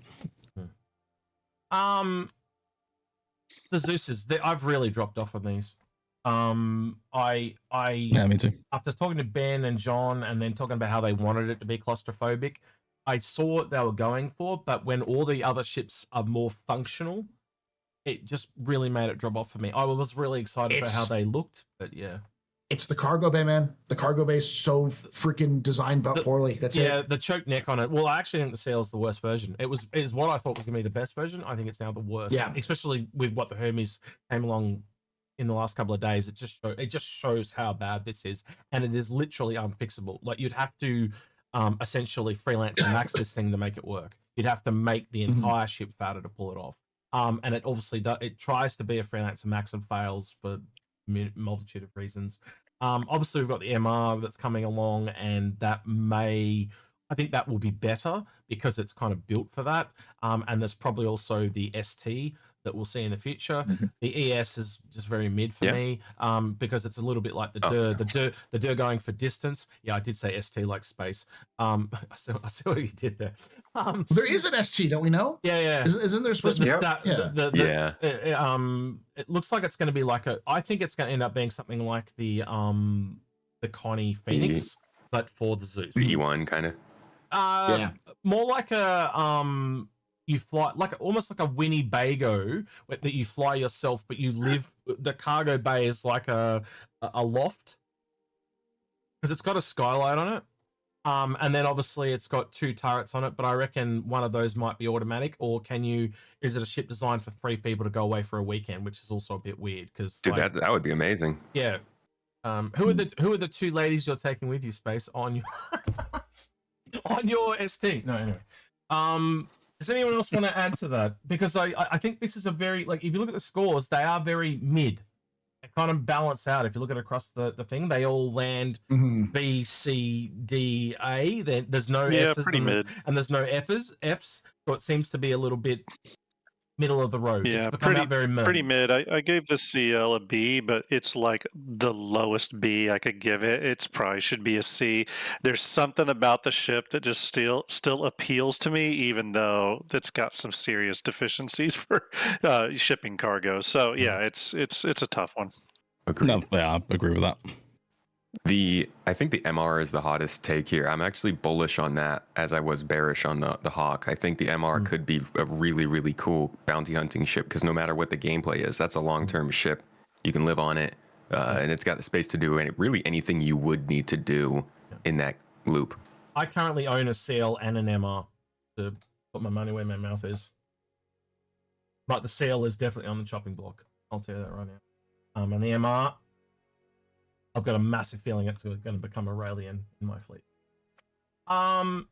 Mantis and Meteor. I will let Lemming take the Meteor, because I think he's going to say the same shit I'm going to say, so I'll let you take it, Lemming. It's a glass cannon in a game that death is supposed to matter. Absolutely. It's dumb. The guns don't have a lot of ammo. They fire 2 shots at a time. They fire ridiculously slowly, making the whole bespoke reason for them to exist is ridiculous. And the whole ship goes up $100 in price to $245. When you're spending that amount of money, there are so much better ships around there, let alone other fighters that are so much better than it. I just don't know anyone that really kept this thing. They all moved on to everything else. Loki is this their worst sort of remake? It's 100%. It's really, really bad. Yeah. So I also want to ask Logan, why did you give it a B? And I'm not going to criticize Logan. I honestly want to know what he's got to say. Because whilst I actually don't like the ship overall, I do know others who really rave about it, and the reasons why they like it is that, yeah, it is a glass cannon. However, if you have the skill capability to utilize it to its maximum potential, it really smashes above its weight, and it's with larger cannons can be very helpful. Now, I'm not good enough to make it work, so I don't like it, but I don't think it. I think it's better than the C. But based on that, I think it's like a very low B. But based on that response, because that scores for your friend, I want you to rate it again for me, just below where you rate the B. For you personally, what would you do? Would it drop to a C if it was just you? Yeah, it was a C. Because I don't want you to rub out your answer, but I want to. Okay, and that's more fair. Yeah, that's more fair to me. Rub it out, right? Yeah. No, I'm not criticizing. I'm just asking. I gave the Mantis an A because this thing is annoying as shit. Right in the right hand of a pirate, this thing is so damn bloody good. There is nothing else that does what it does right now. This literally enables pirates to pull off what they do. And I can see why everyone else has probably scored it lower, because that annoys the shit out of them. It's a ship that annoys a lot of people. But I got pulled over by doesn't this. that Cutlass Blue do the same thing? No, because there's the hold you so you can't escape, which a few ships do, but there's the one that literally pulls you out, and this is the only ship that can pull you out. Now I got grief during the week, and it was this ship that allowed it to happen, because you can only go from Levski to the jump point to Stanton to get back. They were camping the gap between the two. And I'd spent an hour and a half loading my cargo. I also was in my ship alone in the Hermes. I should have had other people with me. I didn't do it. It was all my fault. But these people had finished the event and then deliberately picked the weak point of the event to grief people on. That said, I still have to give this ship a good score, because nothing else can do what it does. It's kind of like what Paul was saying about the Valkyrie. Honestly, that's why I gave it a B. It doesn't have, the reason it doesn't have higher is because I'm not a big fan of the interior.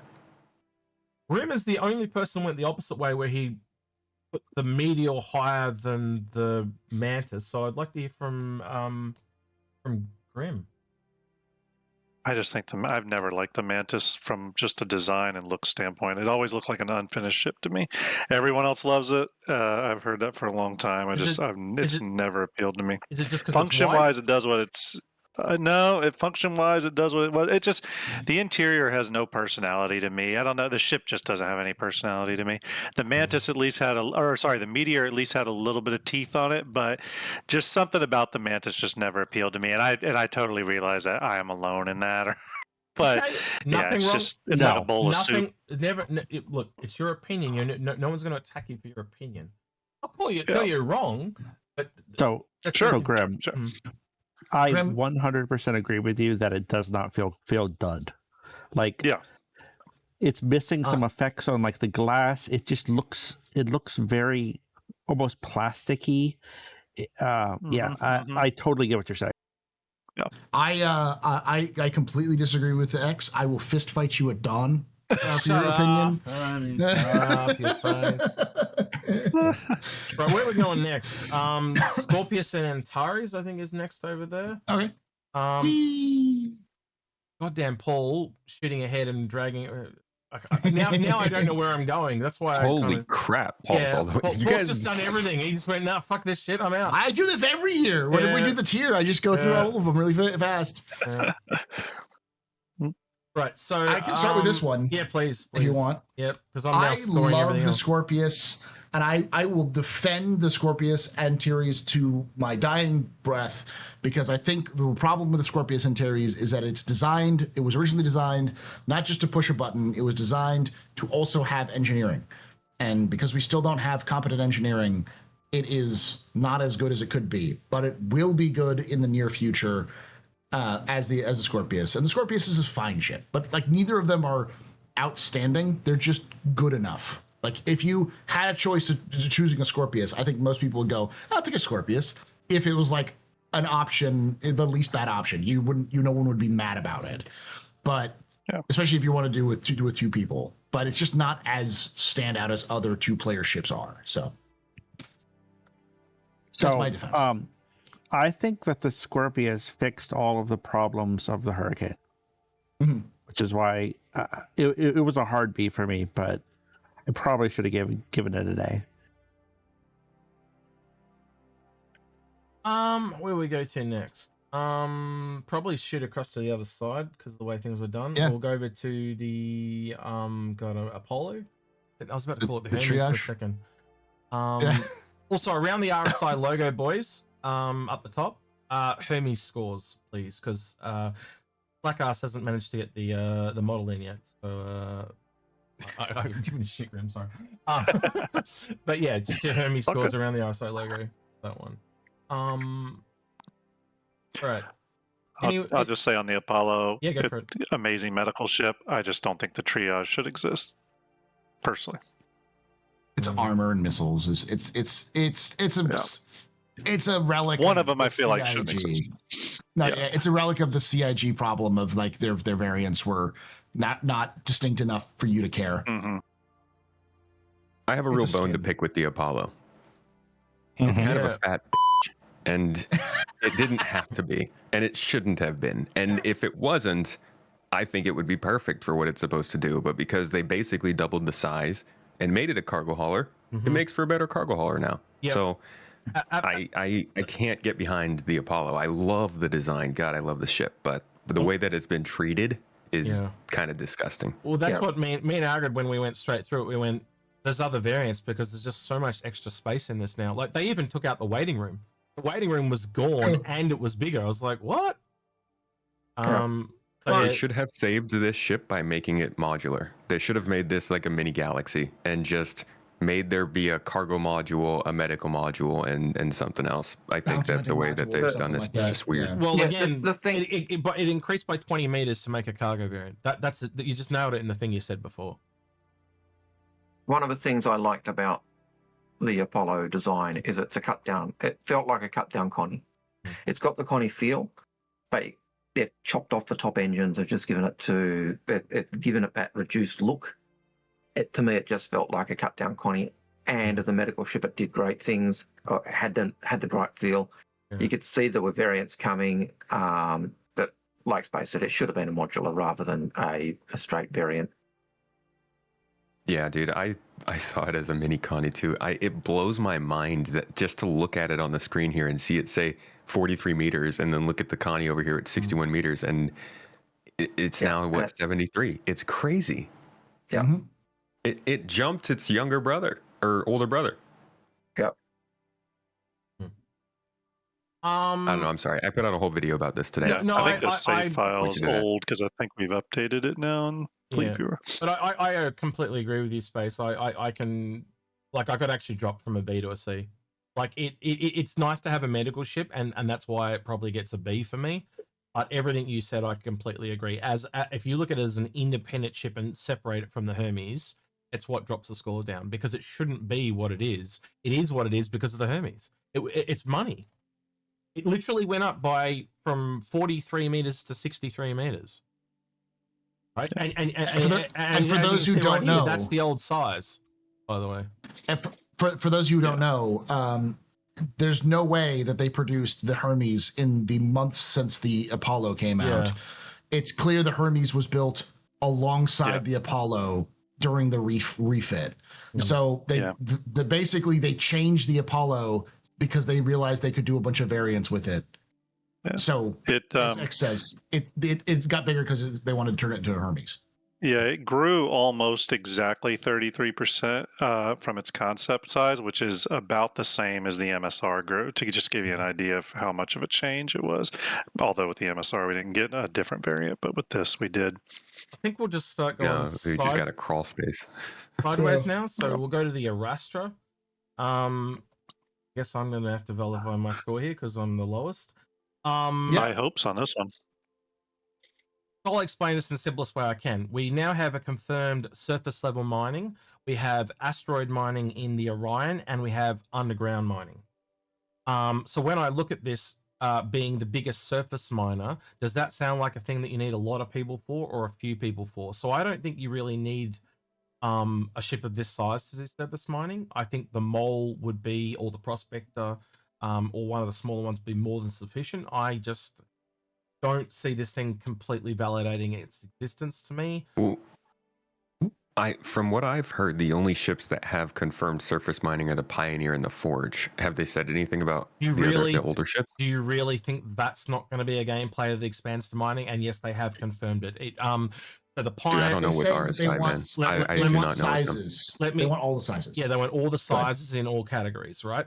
So if you look at it, the reason they've done it because they can now split mining into two, which means they can sell more ships, right? So if you actually do the math and work it all through, the Prospector used to mine underground. They've said it won't underground mine anymore, but they've also said in the same, like about 3 months later, they said, but underground mining is still a thing. Right, so if that's the so I'm saying, and the old ships wouldn't. Yep, that's correct. But then there'll be a new series of ships that can do underground extraction, like the Pioneer. I still think there'll be a version of the Clipper that can do that, but time will tell if I'm a crazy maniac. So I was gonna ask, did they say that about the Arastra? Well, the Arastra is a surface level miner like the others. It doesn't have. It's never had any underground. It's never had any underground extraction mentioned. Right, so for me, when I start to look at what the mining is going to be, I think it drops off on the size of this ship, right? I'm more likely to look at the Mole being the biggest one I'd go to, because again, when you're going up to the Orion that's 5 to 8, and this is 5 to 6, I'd much rather a ship that's 6 times the size that has a completely independent form of mining as in consuming asteroids, and at 6 times the size, and there's only a $75 difference between these two ships at the moment. That's why the Arastra drops off at me. But I know why a lot of people like it, right? I can see the look. I see what makes it appealing. But to me, it's I look at things function before looks. And for me, the function is what scares me about this ship. Can I defend the function? Oh, you totally can. Because I think other people will defend this function as well. Everyone clearly disagrees with me, and that's okay. It has the flexibility. That's the thing that makes it so valuable to people, is that it allows you to mine in space, mine on ground, and then it can carry rocks, so you could go do rock mining while you're doing some of the things. So it becomes sort of like a base. And if I remember correctly, it has some form of refinery on board. Yes, it does. It has a refinery on board, just like the Orion does. Yep. And just like the Orion, but it's not the size of the Orion. So the Orion, which is going to be so massive, is going to be valuable for just the scale of mining it can do. But most people are not, the average person who's buying these ships isn't I need to buy this for my org. It's the guy who has at most 2 people, if not 0 people, who just wants to be able to play around with a couple of folks and do some mining here and there. And I think a lot of people will see the Arastra's value. I think they both are valuable, but I think the value is more the Pioneer, or the Arastra value is in its flexibility, whereas the Orion's value is in its sheer volume of industry that it can do. It's versatility. It's essentially, when I'm sitting here listening to you, kind of make a lot of sense, actually. So essentially the Orion's in a mining class of its own. So essentially this is the most versatile, best surface miner, what you're saying. It is the ultimate miner that we have in game right now. It is the ultimate mole. It's the ultimate prospector. It's the ultimate surface level miner. I want to clarify. Yeah, that's what I mean. Yeah. For Look, that, this gameplay we I'm have gonna right change my score by this, right? Look, you've convinced me enough that I'll put it up There by you one. go. Right? The other thing I think you'll find for mining is mining will be a bit like salvage is going. So you've got quality versus quantity. Yeah. And the Orion's going to do quantity in droves, and other ships are going to do the quality. I think I think the surface level stuff is going to be more. You're almost like looking for a jackpot with the Orion, because you like Agrid said, you're going to be getting a little bit of everything, right? The underground mining is probably going to be the jackpot mining, where you're trying to you're going to probably do more scanning than anything else. But then when you find it, it's like you've hit pay dirt. And then the surface stuff, because you can almost always find it because it's on the surface, it's going to be the most stable. That's how I see it. But maybe that does make this the best miner in the game, because you are just readily making money with it. But I also wonder how the gameplay is going to be. Like, if it's just always sitting there with a laser. I'm not a big fan of the surface level mining as it stands. And I know you're the same, Agrid, because you thought you were going to like mining and you prefer salvage. So I know it's not going to be for everyone. Where I think the scanning for the underground surface stuff could be really adrenaline seeking. Oh yeah, pay dirt, yeah. That's because you never find it, and so when you do find it, you're exactly. elated. Dopamine hit, yes. And the Orion, you don't really care. You're just munching an asteroid, and you're just sitting there processing it, and you're going to get paid pretty ably. It's just going to be time consuming, but you are going to get a lot of money. I think it's going to be similar to the way the reclaimer will be.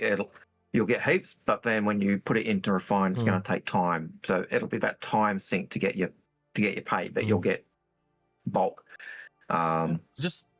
All right, so we'll move on to the Orion, but I just noticed it said sassy down here, so I just wanted to highlight that. Right, but yeah, everyone put an S except Grim, so Grim is now excommunicadoed from the all right. What would you the Orion? I don't know what. No, it wouldn't be the cult. It would be the objectification of the Orion.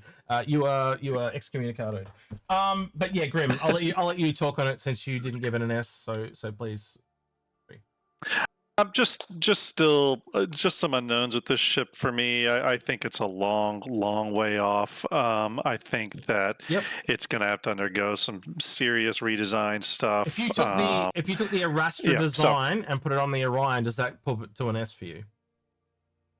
Yeah, possibly. I just think just from a design standpoint, there's what we're looking at here is not accurate anymore, so it's just hard to know. But I still think A is pretty high based off that level of speculation. Yep. Totally fair. Totally fair. Right. I just think to remember that the Orion is sold as a complete mining platform. Yeah. Yep. So, yeah. Yep. Moving on. The Galaxy. I feel like I'm having to defend it again. Paul, why'd you give it a B? So I don't feel so bad. I think it's overblown. I think the hype for it is too high. I think I believe it is a mediocre ship for where it's really going to shine because it's flexible. Yep. And as a result of its mediocrity, in terms of its overall mediocrity, I think a lot of people are going to be disappointed. Yep. It won't be as good of a refiner as people hope. It won't be as good of a hauler as people hope. It will not be as good of a medical ship as people hope. Yep. But the advantage is you can make it a medical ship at the whim. Yeah. Or You've essentially got a ship at a whim. You've essentially got this whole ship of crew that you've got to man and pay for around a module. And the module is very specific and bespoke. So, for example, there are 2 large refineries, but the Arastra's also got 2 large refineries on it. So it doesn't even need you, right? So all you're going to have coming to you is smaller ships. And because you've only got 2 refineries, that's only 2 types of materials you can process at the same time. Right, and they've talked about having to clean them out before you can use the next one. So I think it's in the shape of a diamond, guys. Come on. It's got these massive wings around the outside. That it looks cool. Again, it's the same problem as you were describing with the Spirit. It's got a huge ass footprint. The manufacturing module is not going to be as good as the base building one on the. Let them defend. Well, I don't think it's going to be good. I actually want to agree there, because the only thing that really makes me like this ship is generally some of the design and shape, but the size. I think the size is a really nice size for the types of things it does. And I guess I'll ask you guys this question. Do you think that there's going to be other ships that are meant to handle some of the same situations at the same time? Just remember this score, because And yeah, that lowers my score a ton. No. Just remember Space's score, because when we come around to a particular Drake ship grid, I want to know if it reflects, right? And we'll talk about it when it comes around, because it's going to show some bias if Space does not put the same score on that ship. You're gonna see the bias in my side, because I gave this a B. I'm gonna give that ship an S. I'm gonna give it an S+. Who do you think I like more, Drake or RSI? No, it's not that. It's just the things you were saying, because this ship is clearly a mirror of another ship, right? And I'm clearly interested to see what you score the other one. Go ahead, Grim. Go ahead, Grim. I will say, if the trajectory of development on how they've gone with the Polaris and then the Perseus, talking large RSI ships, progresses into this, at the very least, I expect this ship to be an extremely polished ship. Oh yeah, absolutely. Oh, it's gonna be really cool. Just because they've really matured with that RSI kit at this stage. 12 months production time tells you how much it's sped up. Like, that's just insane.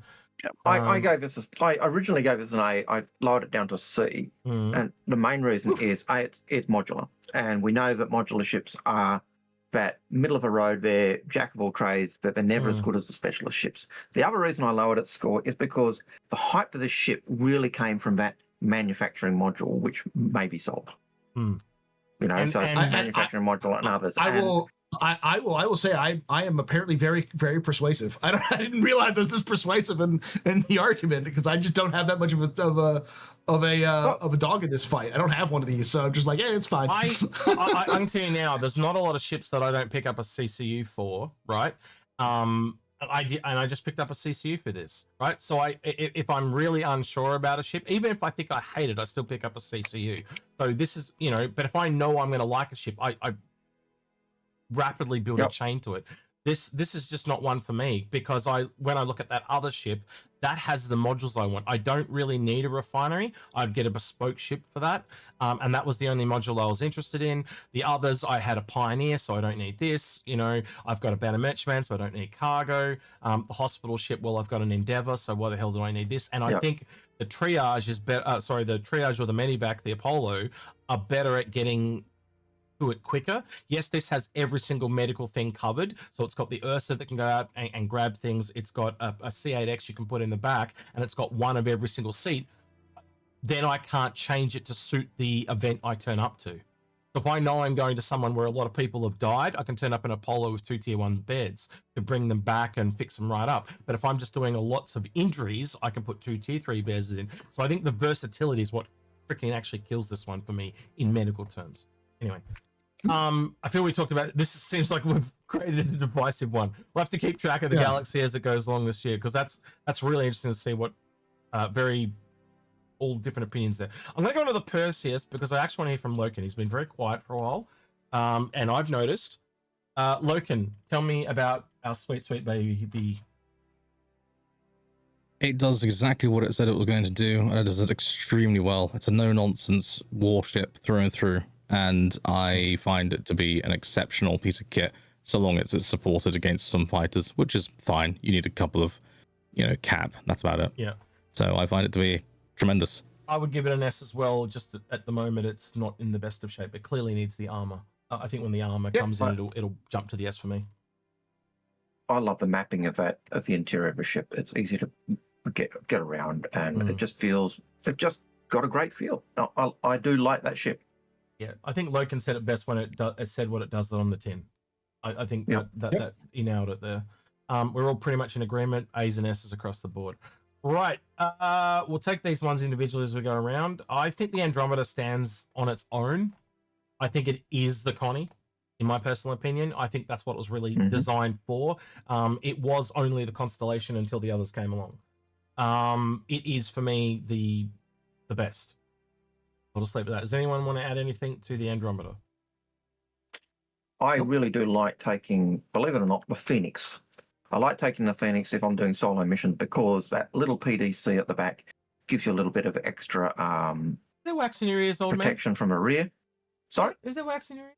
I said the Andromeda. Asking specifically about the Andromeda. You're saying specifically. I love the Andromeda as well. I actually, I'll take all 3 of them, but I'll take all. I will take all of the variants. I like them because I can, even though there's no medical, I can shove an Ursa medvac in the cargo bay. I can do the missions. I've got great firepower from my 4 guns. It's got good cargo. Yeah, there's a lot of living space for other people, but so what? If you're doing solo, I just love this ship. It's a great ship. Yeah. Anyone else want to? I'll just open it up. I think I should probably just open it up. Yeah. Anyone want to talk about any of the Andromedas? Feel free. Any of the constellations. Yeah, constellations. So I think the Andromeda is the worst one in the entire family because it doesn't have a thing. It's just a blob. I think all of the other ones have a thing without losing everything that the Andromeda has. You have stunned us into silence, sir. No, sorry. I was talking chat. I would say that the Andromeda actually has the most of everything. So it's got equal missiles to the Taurus, Phoenix, and Aquila lose missiles. It's got the P-52. The Taurus loses the P-52. It's got the same cargo as most of the others. The Taurus has more cargo, and it's got that dedicated little private security.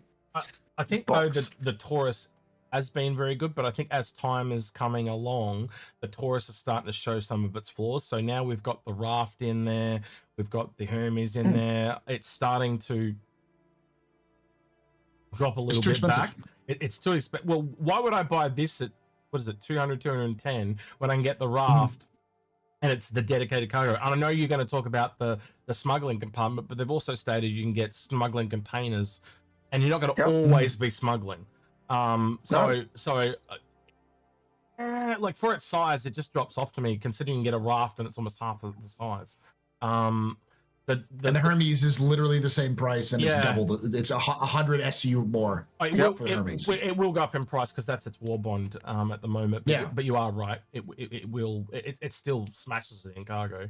The Phoenix, overpromised, overhyped. It needs to be split off into its own ship. It's just got too much going on, and it can't possibly deliver on its promise. I think they need to make it like an Apollo variant or something like that. Oh yeah, we're not getting on that one. That's an entire video on its own. I know, but that's why it's got a D for me. I'm just looking at outliers. Lemming and Paul, you both gave the Taurus an F. I'd like to hear about that if that's either of you want to take that one. Go for it.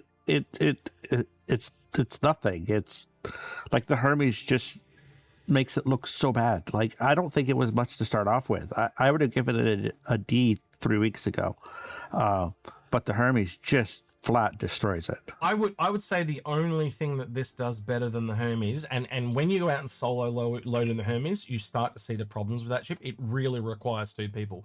This ship can still be loaded by 1 person. You cannot do that in the Hermes. The Hermes, I challenge you to go out and do a mission that's got like 70 SCU in the Hermes, and you will fucking hate it. It is. I did. Yeah, I did it earlier today. Yeah, it sucks. It sucks balls. But as soon as you get a second person and you got one an Atlas at the bottom of the ramp throwing it up to you, it speeds it up significantly. But solo, the Hermes blows. It's really bad. And that's quite honestly why I gave it a B when we get to that. But I still think of the value though. The problem with the Taurus, the fundamental problem with the Taurus is that it's a Connie designed for cargo. Yeah. And the problem is that if you look at a Connie, I love the Connie, but holy balls, does that thing need to get updated because it is so bad. It is so iconic for Star Citizen. It needs to be better than it is now. I would still argue the Aurora. Yeah. The Connie and the Aurora are the ships of Star Citizen next to the Hornet. Yeah, those are the 3 ships that are Star Citizen. When you see Star Citizen, those are the 3 ships that come up constantly. Yep, and 2 of them are ass. So they need to improve so much. And just to put it into context, those 3 ships that Paul mentioned are 3 of the 5 first ships that were created for Star Citizen. Yeah. And the problem is of the Taurus is that it is still a Connie. It used to say, oh, the Taurus, one of the benefits of the Taurus is it's still a Connie. Now the problem with the Taurus is it's still a Connie.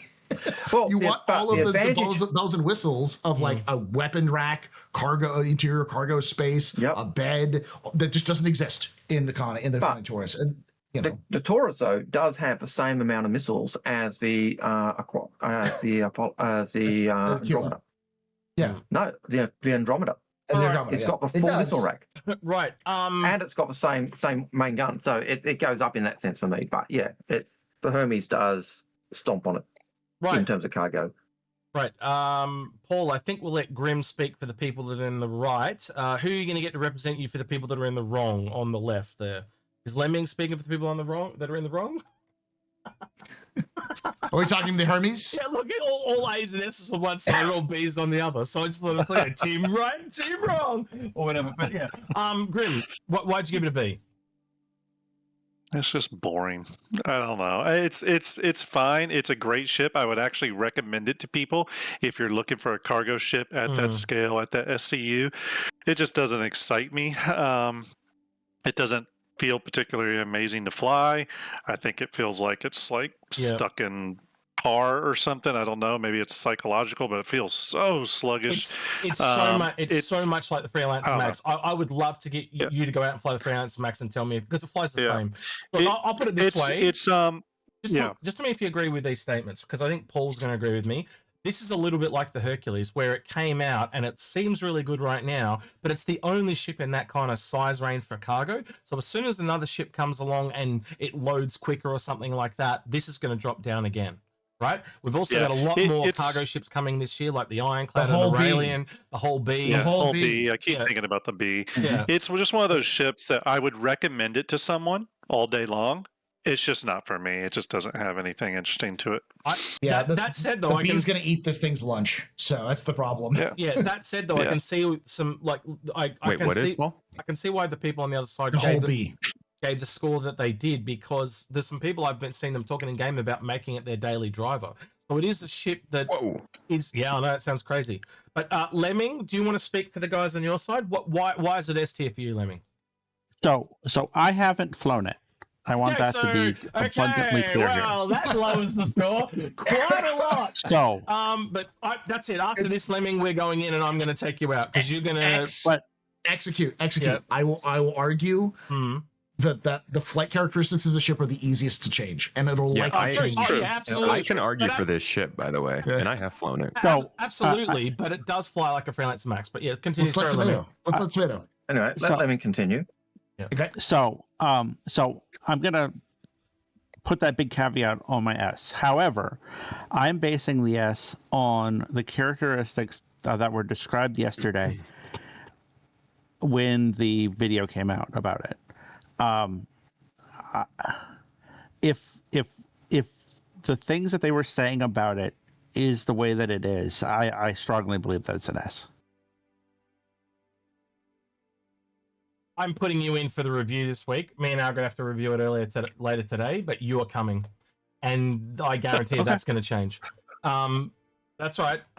Space, you wanted to talk. I do want to hear Tomatoes. Yeah, Tomato. Yeah. So go Tomato. I mean, this is just a larger. I said it earlier. This is just a larger C1. Yeah. Agreed. Like I said, I wanted a Crusader C1. And the specific things I wanted was I wanted them to keep the interior tractor beam.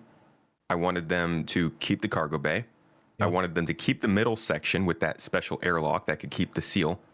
I wanted to get a defensive turret on the outside, and I wanted better armor or hull health on the outside. And I got every single one of those things with the Hermes, and it's bigger. I don't like the size. I'll put up with that, but it still hits every single thing I wanted from my Spirit. Now, it doesn't make it a daily driver, but I think it makes it a really, really good standard issue cargo hauler. So, like, if it's something you wanted to get reliably comfortable with, and maybe you wanted to get these for your org so that everybody knew how they worked, it seems like it's going to be reliable, pretty well protected, and in a size and class that can, like, deliver a good amount of stuff. Okay, the elephant in the room. Hang on, Agrid. The elephant in the room, Space. Is this actually a ship you're going to purchase? That's what I want to know. Because you don't buy a lot of ships, bro.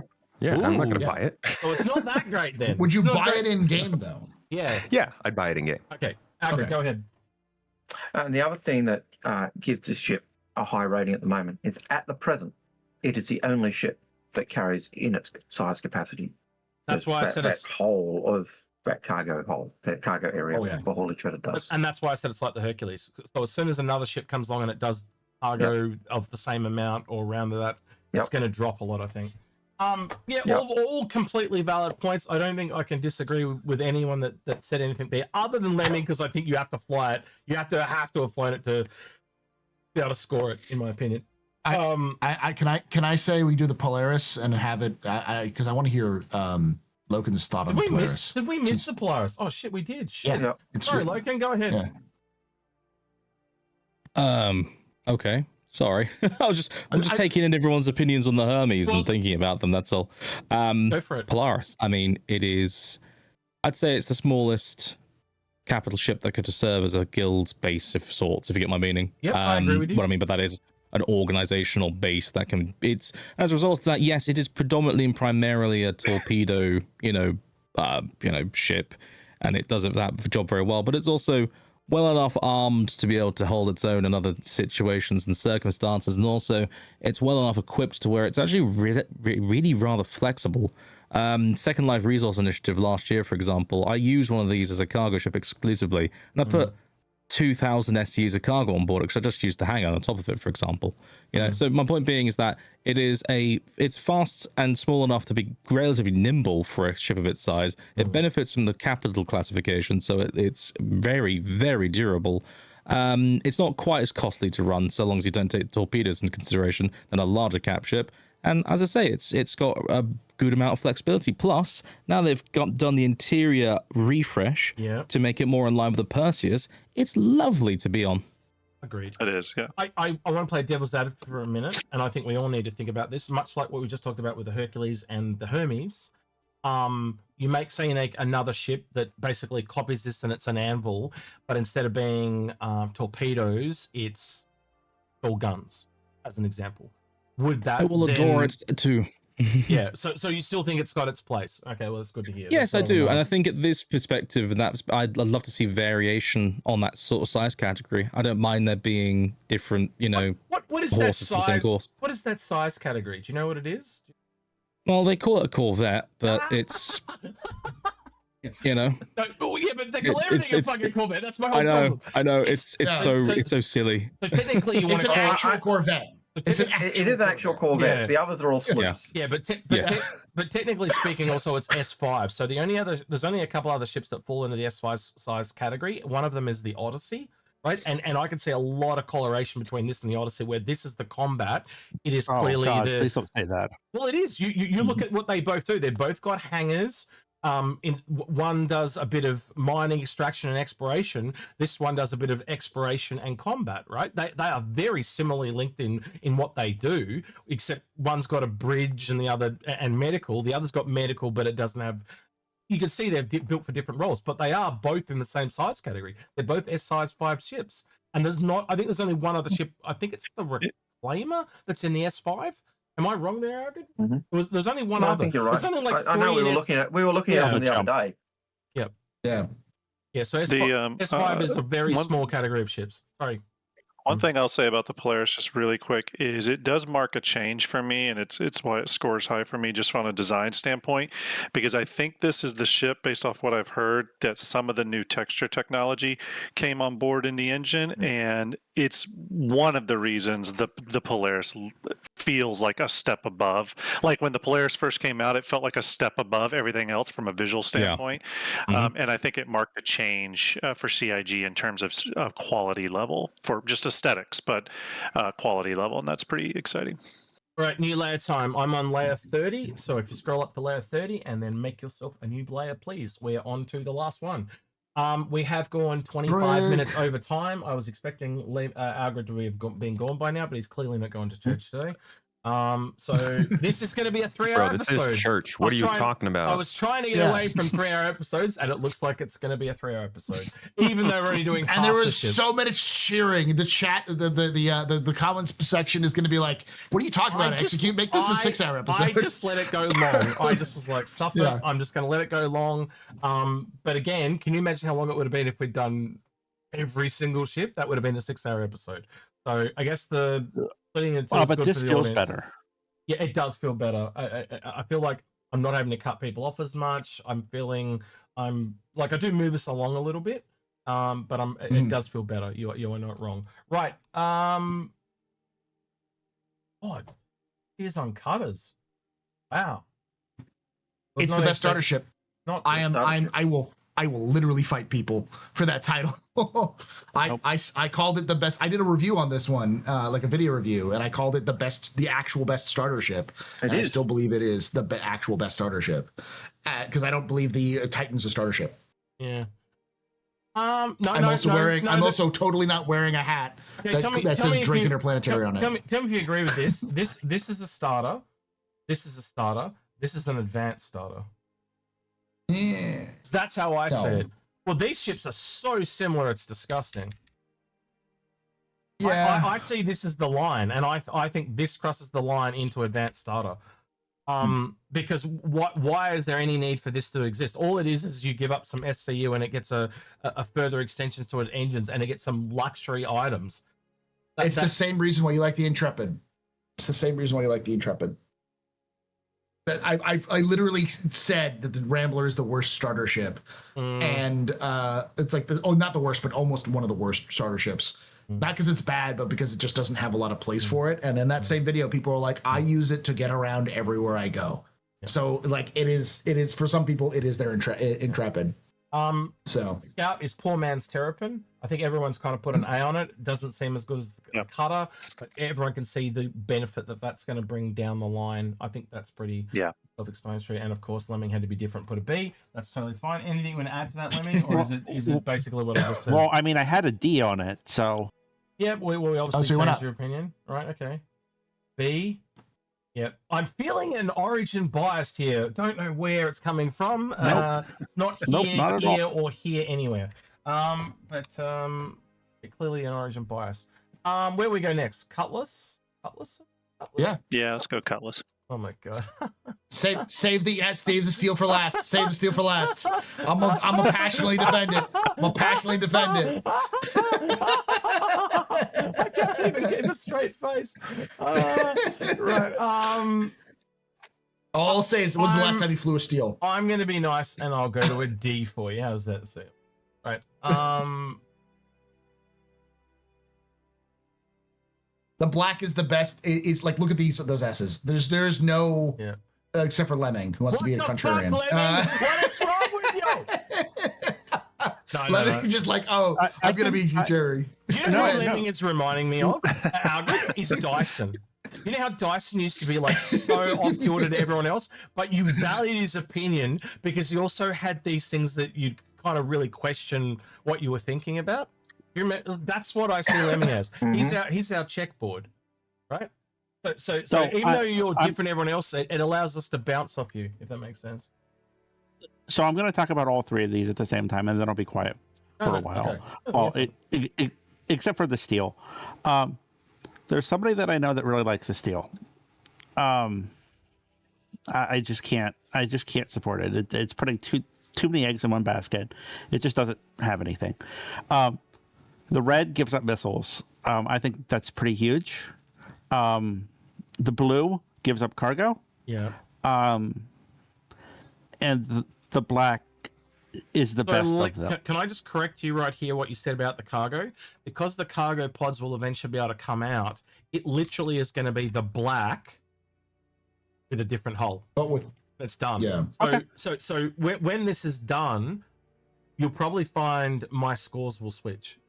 Because this will be what will happen is this will transfer over, and this will be the more popular model when you can. It's the most expensive. Yeah, it's the most expensive. It's the most. If that's the case, I'll move that up to an S. Yeah. So these will swap given time, right? But yeah, just to clarify for you, so you know, It is amazing how beloved the black is, though, even after how long it's been out. Well, it did get redesigned. This also has that what does this have? The quantum damper, the QED, the QED. Yeah. So this is the one that it doesn't suck people out, but it stops them from leaving. So there will be some other detrimental thing that the black has over it. I think the other one that's really interesting is the 6 drop seats in the back of this is just insane. Oh, this yeah. is such a cheap little good drop ship. It's this ship Jack just of all does- trades, it just master of does none so is still much. better than a Yeah. master of none. Yeah. No, it is a Yeah. great ship. Yeah, so I will passionately defend the black in the sense that it is the first ship that CIG made that matched the look, the feel, the lore, and the actual goal of what the ship was supposed to be. Yeah. All of them are perfectly aligned. That's why they're so beloved. It's so beloved. It's because it is so perfectly aligned. And it fits that now. Like there was that period when it was a wallowing sow in mud. Pig on sky and ice skates. Yeah. But they revived that, and you know, and that's why we have the Buccaneer. But that's a different story. But yeah, the black is a great ship. I'm not a Drake fan, but I do really like the black. And I don't mind the blue. The blue is basically, as X said, it's basically the black with a few extra things once you can get out those pods. The red is just a medical ship. So you lose a lot there. The steel, the price kills. I will defend steel, and I will not do anything until we talk about the Corsair. And just because I will talk the ear off of Drake because this is my favorite manufacturer. Look, my only real beef about the steel is the fact that it is a steal in terms of the price they sell it for in the shop for real cash.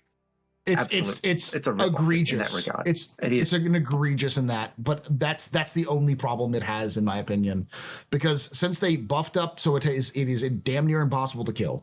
This thing has got insane amounts of toughness. It does. It is.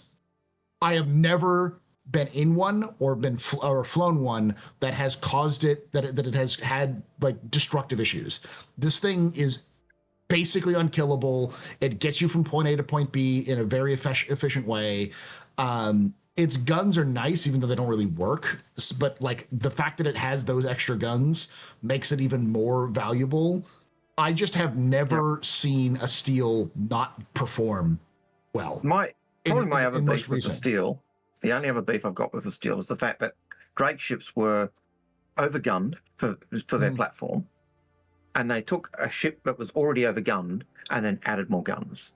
That's why I think it's the best. And put the sheets in. So yeah, you know, yeah, so baby, it's got the advantages. yeah, it's got those advantages, right? I'm not disputing those advantages, but it's CIG breaking their own rules. It is. But I also think it's the most Drake response to there's a trend in dropships. Dropships are becoming a thing. What should we do? And some Drake executive puts their hands up and say, let's take a cutlass and rip the things out and turn it into a dropship. And then I could see. Jen Drench pointed at him and said, "Give that man 1 million credits."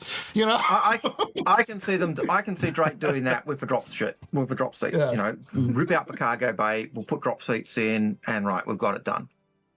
But that doesn't answer the question that I've got. If you've already overgunned the ship, if you've already overgunned your platform, how are you adding more guns to this already overgunned platform?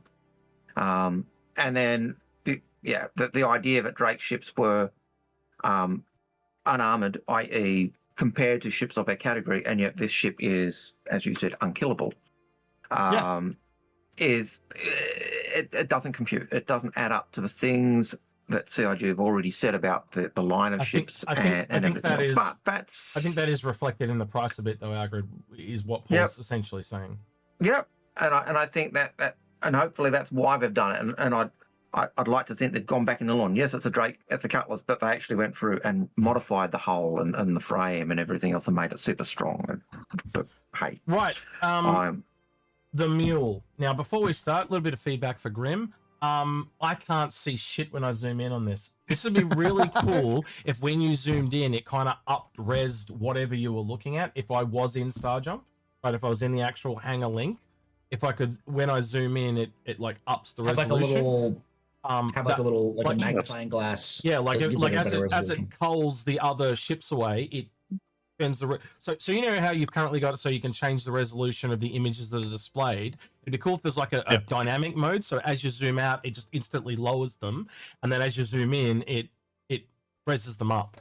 That'd be kind of cool. I don't know if that's possible. I could tell you we're working on it, and all the capital ships just got up-res to 8K now, so all the resolutions are going to be going up across the board. So we're working on it. Lemming, can you do me a small favor? Just to make this universal, can you remove the negative? Because then that is the first we've all agreed is universally an F. But yeah, this thing you can see it stands to reason. Selling from worst to best is the thing. But I think the other thing that we're all missing here, I still think it's an F. Hagrid, you would agree with me on tech levels. Yeah. And I think that's where this thing's going to come in over things like, say, atlases. There are going to be places where you rock up your there tractor beams don't work. They don't even sell an atlas at this place. Your tractor beams just don't work. And I think that is what the mule is designed for, those low-tech areas. This is clearly probably runs on some kind of fossil fuel, where the Atlas kind of clearly works on batteries or, some form of electricity, so in different environments. So I think the mule will come around again. It's still going to be hated, right? But its use is yet to be seen. I'll throw one, even though I still think it's an F. It does have the beauty of turning on a dime. Oh yeah, like it. Good for racing. Really maneuverable, really great, getting into tight spaces. But we used it a lot in the Daymar Rally. People going absolutely nuts with this thing in the Daymar Rally on the weekend. I want to like it. That's all I'm going to say. I will add this. I originally liked this for the idea of in the future when we have these big sprawling bases and we just need to get cargo from one area to the other side of the base. But now that I know that we can string our freight elevators together, I just don't know what the use of this is. I don't know. Well, I also think like some of the other little vehicles, we may see variants of it. Like I can see a little repair variant of this with like two little arms that come out the front, or or a tow truck that just drags salvage behind it, like it just hits it with a drag beam, and so I don't think it's the last we've seen of the mule. I think it'll be a variant. Anyway, Lemming, you want to say an MPV on wheels? Yeah. Oh no, yeah, Lemming. So if you could attach a trailer to it, it would change everything about it. Absolutely. It moves 2 1SU boxes at a time. There is never a time that will be useful. Yes, it will if you've got to go a certain form of distance. You got to remember the citizen con with the constellation, and the constellation couldn't go into the area. So I dropped off Erosa. Right. So imagine an area now where you've got boxes. But 2 boxes over a certain level of distance is still going to be quicker than moving it on foot. So think about if you're solo. If you're so think about it. If you're solo and you've literally got to move 20 boxes from A to B across, just say, an extra large hangar from one side to the other, right? There is a need for this to exist. I still agree it's an F, by the way, but I'm saying they can make certain conditions in the game where this is 100% needed, and that's why I'm trying to do devil's advocate. If you haven't, what I'm trying to do. A bit like the way the PTV was created. Yeah, exactly. Just so people can get through the really large hangars. I would still agree that if we put the Rock DS here, everyone would agree that is worse than the Mule. Yeah. Yeah. Right. Cool. Yeah. We could talk about the storm, but we triggered Loken again. That was funny. No. That was so funny. That was the highlight of last year, but by 100 mil. I was like, you really feel.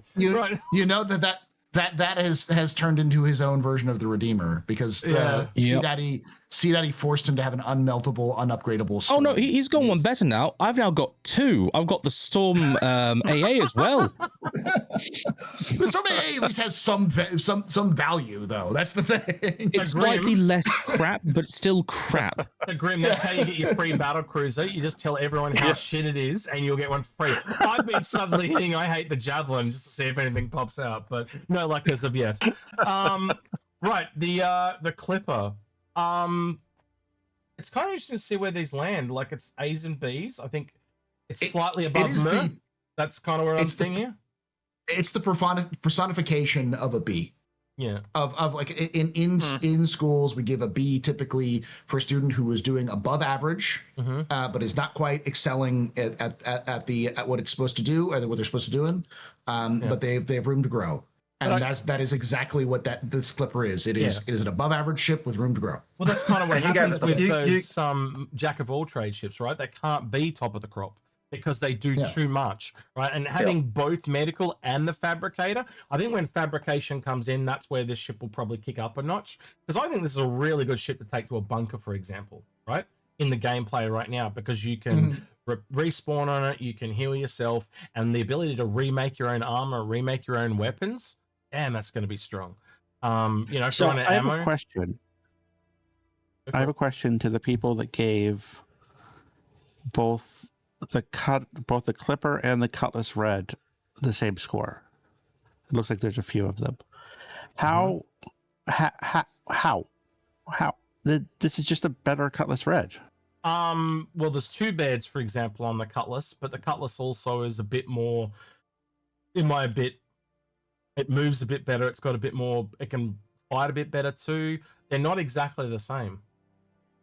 They're different for different reasons. And that's also multiple people. This is only one person. I would put them about the same because I think that the fabrication, the medical, and the you did just that, by the way, as did I. I did B's, you did A's. Yeah. So the benefits of the Clipper, I think, put it on par with the Cutlass Red, which I put high because it's a dedicated medic, and that's just a very important kind of ship. But I still consider the general design of the Cutlass Red on the interior to be better. So it also it's higher than it would be if say like they gave us a Clipper that had just a medical focus. It would be worse to me than the Clipper is, because I hate the interior, but the use case is great. I think the person you really want to ask that gave opposite scores to you, Lemming, is Paul, because he gave a B and an S, and that's the opposite of essentially what you gave, because you gave an A and a C. So, Paul, please. I think that the Red has a good niche use. It is used for multi-crew gameplay or for helping other people. It's a role in a fleet of vehicles designed to be used with the other vehicles. And as a result, it has more value in that gameplay. You can still play with it solo. It still has pretty good cargo. The layout is very simple, easy to navigate, not difficult to get around. Whereas the Clipper is very compact and tight, and it's a pain in the ass to try to load cargo in and out of it. Its design is designed to be like a single person home versus the Red, which is designed as a working spaceship. It's like the difference between a Winnebago and a ambulance. The Winnebago might have an advanced medical kit, even something as good as the ambulance, but it's still a Winnebago, and you don't want to perform surgery in a Winnebago. Just real quick, while Paul's talking, can I get a yes for variants of the Clipper? Just a square or box or some kind of mark around the Y, and an N, some kind of mark around the no if you think there are no variants coming. Continue, please, Paul. Sorry for interrupting. I just wanted to do that while you were doing that.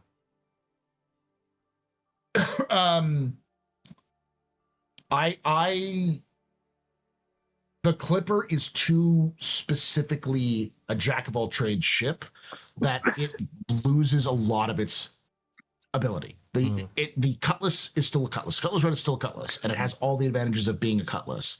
In terms of its armament, in terms of its maneuverability, in terms of its size. Those wings on the Clipper are a big target. It pancakes the hell out of that ship very fast. Well, and this makes these more combat orientated and this more utility orientated. Exactly what you've described. Yeah. My question for you, Paul, because I know you used to love the you're cutting him Mustang off Beta. You're cutting him off his I still point. love the Mustang. It was in the middle of a point, Hagrid. No, I mean that was my point. It's the reason why it's a B is because it is for solo players, and I feel like that is a super limiting factor because it's a solo player. B is not a bad grade. Like I said, like B is a solid grade. Like if I give a student a B in class, it's because I believe that they're good at what they're doing, they're understanding it, they're just not quite living up to their full potential. And I think the Clipper is exactly that level, and it's just not my style. And I think it falls off when you start trying to do things with the Clipper with multiple people. It's like people get in the way, bump into each other, that kind of stuff. So it doesn't scale well. Whereas the red you can do solo or with groups. Go ahead, Agrid. So, Paul, I know you used to like the Mustang Beta, the camper. Oh yeah. Is this basically Drake's answer to the Mustang Beta? Yeah, but the Beta was tiny compared to this thing. Yeah. But this has the manufacturing and the medical bed. You can look after yourself and care for yourself, whereas in the Beta you were just camping out for a weekend. This you can literally make your home. Talking about a sign of the times, Agrid. Anyway, real quick, Space, I'll get you to talk for you and Lemming. But why do you think there are no variants for the Clipper? I actually am almost want to put it on the other side. But I'll give the reason for why I think there might not be one. That's more a sign of yes, and then the little squiggly line means maybe. So you're kind of more like the maybe. So if I've got an M here, you'd move over to here. Yeah. Basically, right? So I think they don't have a reason, but that's never stopped CIG. But going off of that line of thinking, this ship is designed so particularly that it would be hard to do anything else in it. And medical would be really hard because you would have to be able to get the bodies up to the second floor. Well, before you go into details, let me tell you why. And I'm going to pick the medical room in the Clipper to prove my point. If you look at the Pisces medical room, and then look at the medical room in this, and you look at the medical room in other ships, the bed is on its own. There's room to put the terminal on the end of the bed like the Cutlass Red, but they didn't do that. They actually put the terminal on the other side of the room, and where the goo goes is on another terminal again. Like it's completely spread out across the entire room, like they've got absolutely too much space to use in the ship. And it's the same across multiple rooms in that ship. When you walk around, there is all this extra space that doesn't need to exist. Another really good one is the cargo bay area. It only takes 12 SCU of cargo, but it's got this giant, massive ramp that is way too long that it doesn't need to be that long. Why? Because it's got all this extra ship space for other variants. And I think that'll become clear when other variants come out. And you need to start thinking of variants that are outside known gameplays. Right now, I brought this up, right, and I'll probably point to Grim for this because he's the only other person I've really talked extent. Oh, maybe Agrid. I think that this could possibly be one of those extraction ships because of the way it lands, right? So if you took the whole cargo area down the bottom and made that like a mining module, you see where I'm going, right?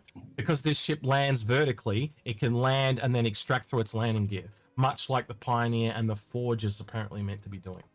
But that's all it does. So it's better at doing it than the Forge, as an example. And I think the other variant that I'd check out there, Grim, would have to most likely, because it's a lot like the Slave one, is a bounty hunting variant. Same thing bounty hunting is what I'm thinking. Yeah, same thing where the ramp is. It's perfect for kind of slotting in a couple of cryopods, right? So again, you go through and it's a bit complicated, right? It is hard to do to kind of think outside that box. But I think this has clearly got other variants. Now, I'm not going to say I confirm that that's what they are because I'm only speculating there. But that medical room, when you look at it and you look at other medical rooms like the Pisces one, it is just so spread out. It's ridiculous. 3 terminals that could literally just be all on the end of the bed. But anyway, anyone else want to add to that? Yeah, so I couldn't agree more with Space. I think that this is a very purpose-built ship that won't have any variants. Okay, anyone want to speak to the variants real quick before we move on, because we've been on this one way too. Oh, okay, moving on. Right, Space Tomato. This is the ship we were talking about, where we said we wanted to see whether you were going to put a B on it. By the way, this is the mirror of the galaxy. By the way, there were modules described for this ship that have turned up on the galaxy. So this is Drake's version of the RSI Galaxy. The cargo capacity on this with its cargo module, it's exactly the same as the cargo capacity on the Galaxy with its cargo pod. Yeah. And clearly the problem with this ship was all the individual modules and the special module on the nose. So if you take that and just make it one giant module, that fixes all the problems.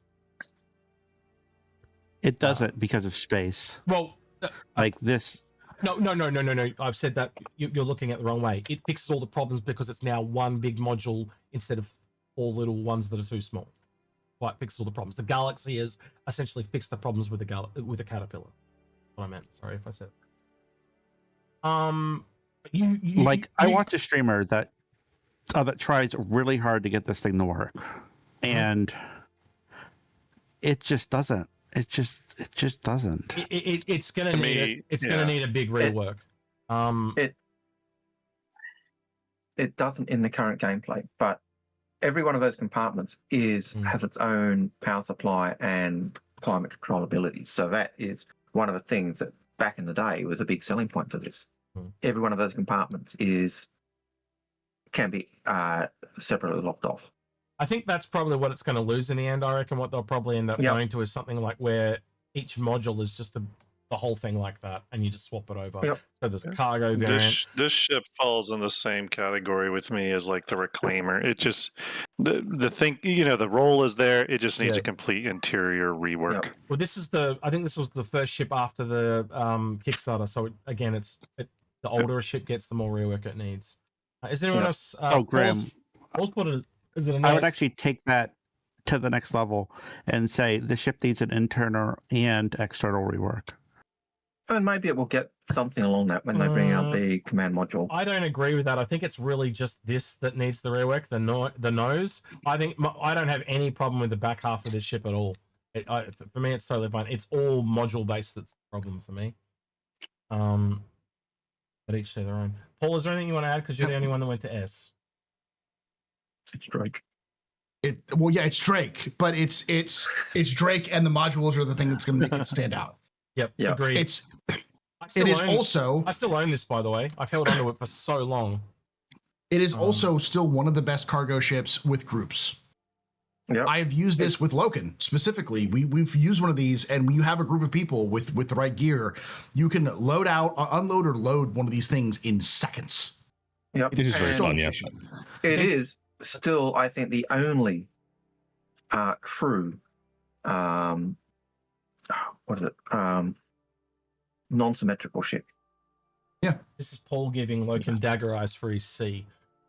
Great zero G cargo. I understand why he doesn't like us. He thinks it's average because it's an average ship. Yeah, I just think I want it to be more than this. I just can't give it more than this at this time. You know what I mean? Again, like you can see from the scores, there's people talking about the now. There's people talking about the future. Yeah, there is definitely some hopium here and some praise for the future in the scoring. You can see it's all over the shop. Yeah. Right. Also, I am a giant Drake fanboy, so there's only one ship on Drake that I will give below a B, and that is the Mule. I think we're missing a very smart person. We're missing Loken's score here. We don't have a Loken storage on the Herald, and because of that reason, you're going to talk about it now, Loken, as your punishment. Go ahead. Okay. I think it's a very, very odd ship that currently has absolutely no gameplay whatsoever, and as a result, it just gets the C treatment for me until I see it get an opportunity to actually shine in its intended role. I can't really go further than that, All the racers out there, give me your hate comments in the comments about Loken not knowing that this is a really good racing ship. No, I'm just kidding. I have to give it a B because it's an Inforunner. Yeah, I kind of want to know. Literally, it's literally like Channel's mascot type of thing. It's just in a bad spot. I had one because of the asymmetry, and they removed it, and that's why I've just got a saltiness in my mouth because. Yeah. Anyone else want to talk about that one, or we'll just move on that one? Move on. I gave it an A because I think it's one of the stars of the entire Drake lineup. Wow. High praise from the Origin Fanboy Club. Wow. Yeah. Right. No, that's true. I can't. It is fast as fuck. It is insanely fast for a ship that's just basically a rocket ship with a lawn chair strapped to it. It is more it's faster and more maneuverable than it has any right to be. I do have to question what's going to happen to those ships once they, with the new tech. Now I know, the faster than light communication. Now I'm assuming. We literally had an episode of it's very simple, Algrid. You need we still want the secure transport, and I'm that's assuming what it that's is. where these ships are going to be. It's secure data transport, and rather than open air. If you do it open air, people are going to intercept it. But if you send it on this, it's a lot harder to intercept. It's real simple. What that means is Inforunners, any Inforunner ship, the cargo that it's carrying has now gone up in value tenfold because it's secure stuff. do It's they- stuff you don't do want they- people to know. But do they have any cargo at all? That's the other part of it. And Well, that's also, true. it also now gives data runners more of a reason. Do they want to run stealth so they can't be seen, or do they want to have escorts out the wazoo? Again, player choice, really important. Yep. The Corsair. I'm gonna go to Grim on this one because he went S. Are you okay, Grim? And I also want to ask. Hey, the Yeah, I know. Corsair Look, is hang on. everything Hang on, they Grim. said it Hang was on, going to Grim. be. You've gone S on every single ship in the entire I lineup. said the only one I want to talk about is the Corsair. Well, that's I said the everything only one else. I'm not going to let you talk. Yep. No, I'm just kidding. You can talk about it too. Okay. But I'm going to Grim first. I'll then I'll let Grim. Yeah. go Grim. No, that was pretty much it. It does everything I thought it was going to do, and it does it pretty well for me, honestly. So, the only criticism I have on this ship is it sits too low, but that is it. Everything else I love about it. So I was going to let that one fly. The actual problem for me with this ship, the big one, is it's like a flying pizza box when the wings are up. You know, you open a pizza box and you try and walk around with it, and it like flaps in all around all the place. That's this ship trying to land. It's just so hard to land because of its wings up. But everything else I really like, and the sitting a bit too low. But I also had an Andromeda, and I have a Redeemer and a Paladin, and this literally lands right in the middle of all three of those. If I want to do cargo, I take the Andromeda because there's more cargo, and I also have an MSR that has even more cargo again. So I've got all the ships around this one, so for me it dropped off because it just wasn't designed as well. Yeah, but it looks cooler. It does look cool, but it's harder to fly because of those stupid wings. But Maybe I'm wrong. Maybe I'll learn it in game, but it does have that really cool ability the lift that takes you up to the roof. that clearly The puts only in ship that has that. That is 100% a piracy thing. It's for when if you're in atmosphere and you go up onto the roof to jump onto their ship so you can get into their ship, and then when you finish looting it, it flies under you so you can jump back on the roof and go down the elevator and get back in. It's so you can do Lando saving Luke falling from Exactly. Yeah, but that's what I'm talking about. It's in atmosphere recovery and handover. That's exactly what you just confirmed what I said. I will defend this ship because it is clearly there's a lot of Millennium Falcon type ships in Star Citizen. Star Citizen is heavily influenced by Star Wars. This is the closest to actually having the function and the feel of the Millennium Falcon. It is a flying garbage heap, and it's asymmetric. It's so unique in its design, but she's beautiful for those reasons. The fact that she's got the elevator that goes to the roof, it's like ostensibly it's because you want to be able to like use it so that you can go out into an atmosphere without touching the ground. So you might be able to for exploration purposes. But it's just really cool to have basically a ceiling hatch, a roof hatch. Yeah. To a ship like this. It is the only Drake ship that actually gives a shit about its passengers. It's like we're gonna give like personal cubbies, personal rooms to every single passenger, and they all like release directly into the dining room, living area. Except for the captain. Doesn't the captain have one that's slightly removed from it? That's in the cockpit area, in the bridge area. The co-pilot seat isn't set next to you; it's set under you. And the only thing that really has problems is the co-pilot. And I think that's just a balance issue more than anything. I think once they figure out the balance, but it's got its own EVA room that's also like designed that has all of the equipment store, and it has a hatch you can get out. All of the engineering space is perfectly designed, so Paul, how long have you been a sales rep for Drake? I'm just curious. Forever. I do this shit for free. I do this shit for free. Are you kidding me? I am just a sucker. Too soon. It is my favorite. It is my favorite ship in the game. That's why I say the Corsair is my favorite ship in the game. It is my. I've got to admit, I gave it a B because I gave the Connies an A, and I don't like this as much because of the flight characteristics of it. But I actually think it's on par.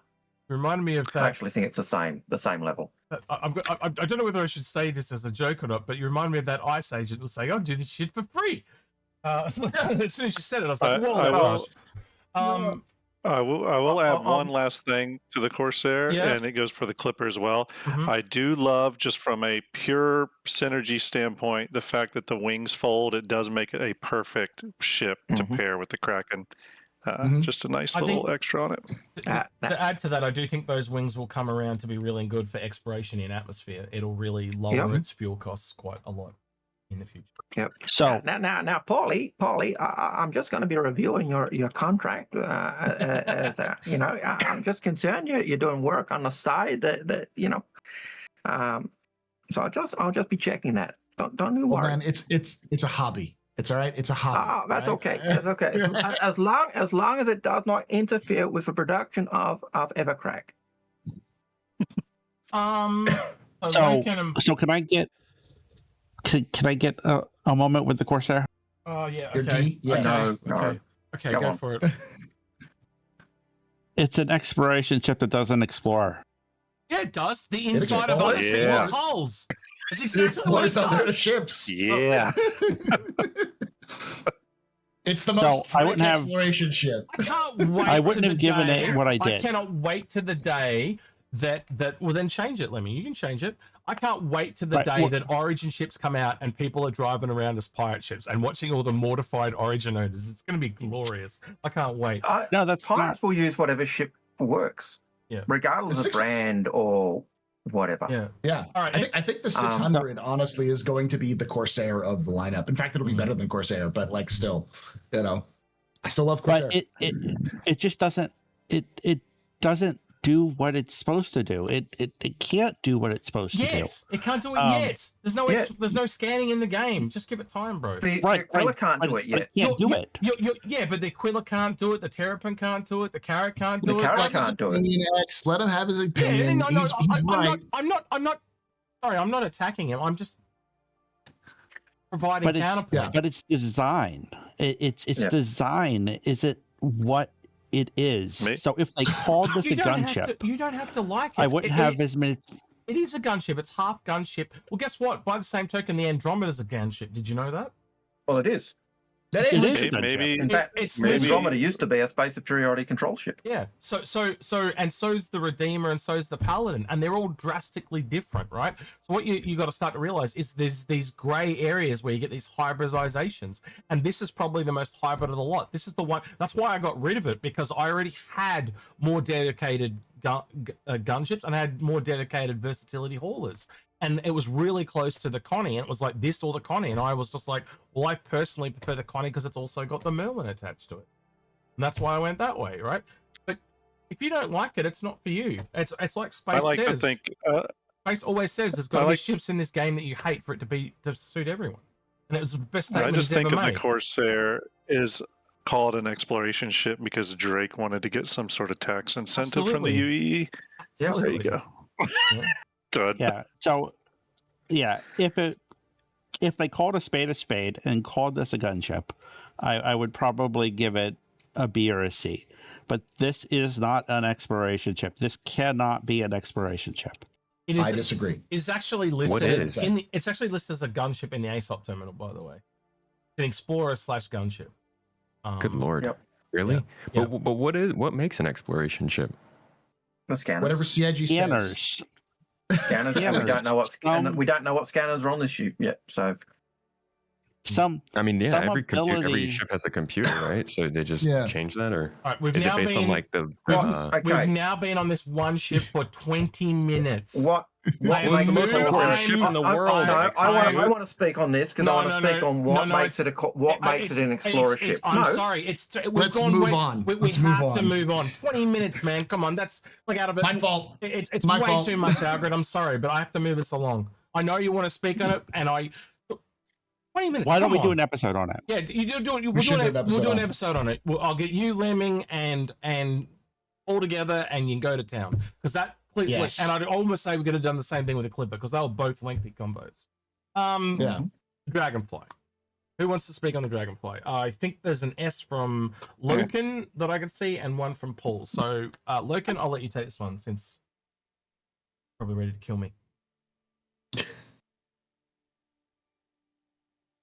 Logan? He's dead. He passed out. Oh no. He's not here. He bounced out. Oh no. Oh, we lost He's not in Logan. chat. All right, he probably had to go then. All right, Paul, I'll let you take this one then. Okay. It's the default bike. Yep. And there is literally no other bike that does the.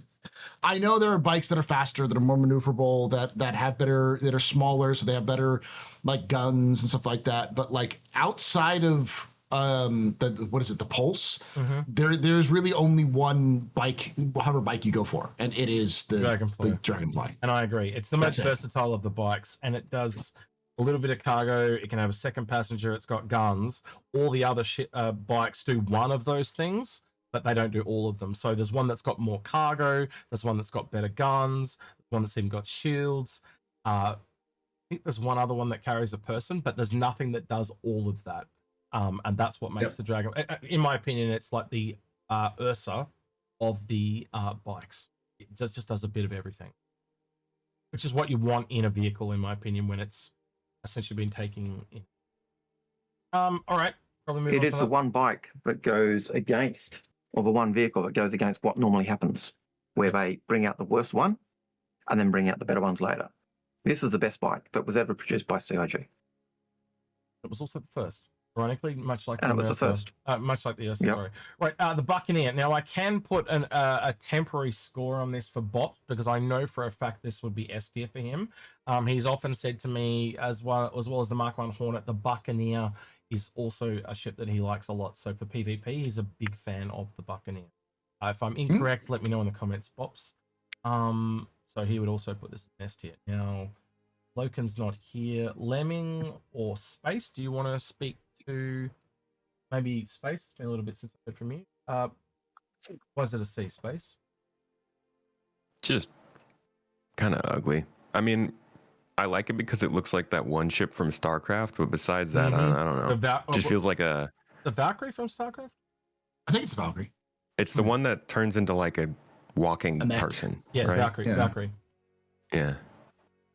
There's also the other one. I can't remember the other one as well, but that had, remember how it the original concept for the Buccaneer had the gun underneath, and that was definitely ripped off the other one in StarCraft. I can't. Yep. Right. I think we can move on from. I do want to speak to the Buccaneer because I am going to disappear now. Okay. So the Buccaneer, I actually gave it an S tier because when I've been doing Arena Commander and I've been flying the fighters, this is the only ship that feels like a fighter. It feels like it's got speed, it feels like it's got the firepower, but it doesn't feel invincible. And that's why I really like the Buccaneer. Oh, that's what Bops always says about it. It's an interceptor. It's an interceptor. That's why he likes it. Yeah, it's fast, it's got guns, it just feels really good as a fighter, but it's not invincible. It takes damage, and so it's an enjoyable fighter to fly. All right. Well, our grid does have to go because it is now 10 o'clock. We've now gone 10, and I can make the church service I want to get to. So okay. Yeah. I'll see you guys. Take care. Thank you for staying as long as you did. See you, mate. Later, man. I think I put my scores in for other things. Yep. The Vulture gets a D because at the present its storage area is just not good enough, and that's why I always go to a Reclaimer instead of a Vulture. You need to put a other than that, it's score. great. You need to put a score on the Assault, and then you can nick off. Where's the Assault? Up the top It's above right. the Ironclad. Yeah, it's the only one you need to put a score on, and you're good to go. Speaking of which, Ironclad. Does anyone want to? I know Grim is going to want to talk about that, and I know Paul's going to want to talk about that as well. So if you guys want to take that one, I'm done with my talking unless you want me to talk. Like I don't want to dominate it. So Grim, go ahead. I'm trying to share it around. I'm trying, me. I try to. What I have to say about this one's very simple. To me, this is a ship built with modern Star Citizen gameplay in mind, and that's why it's attracted to so many people, including myself. Kind of funny. I've got the lowest score, and I actually do have one currently. I find that interesting.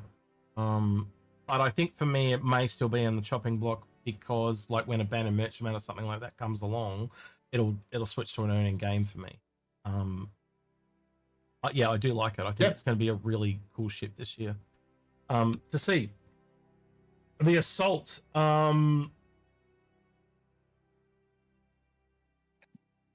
Space Tomato, assault. You there, Space Tomato? I need a score for you, Space, on the assault. You also missed that. Oh, one, did I not score that one? No, you didn't. It's okay. Your punishment is to talk about it. So, what is your issue or non-issue, Space, with the F? Whoa, whoa! Right, Just a trick.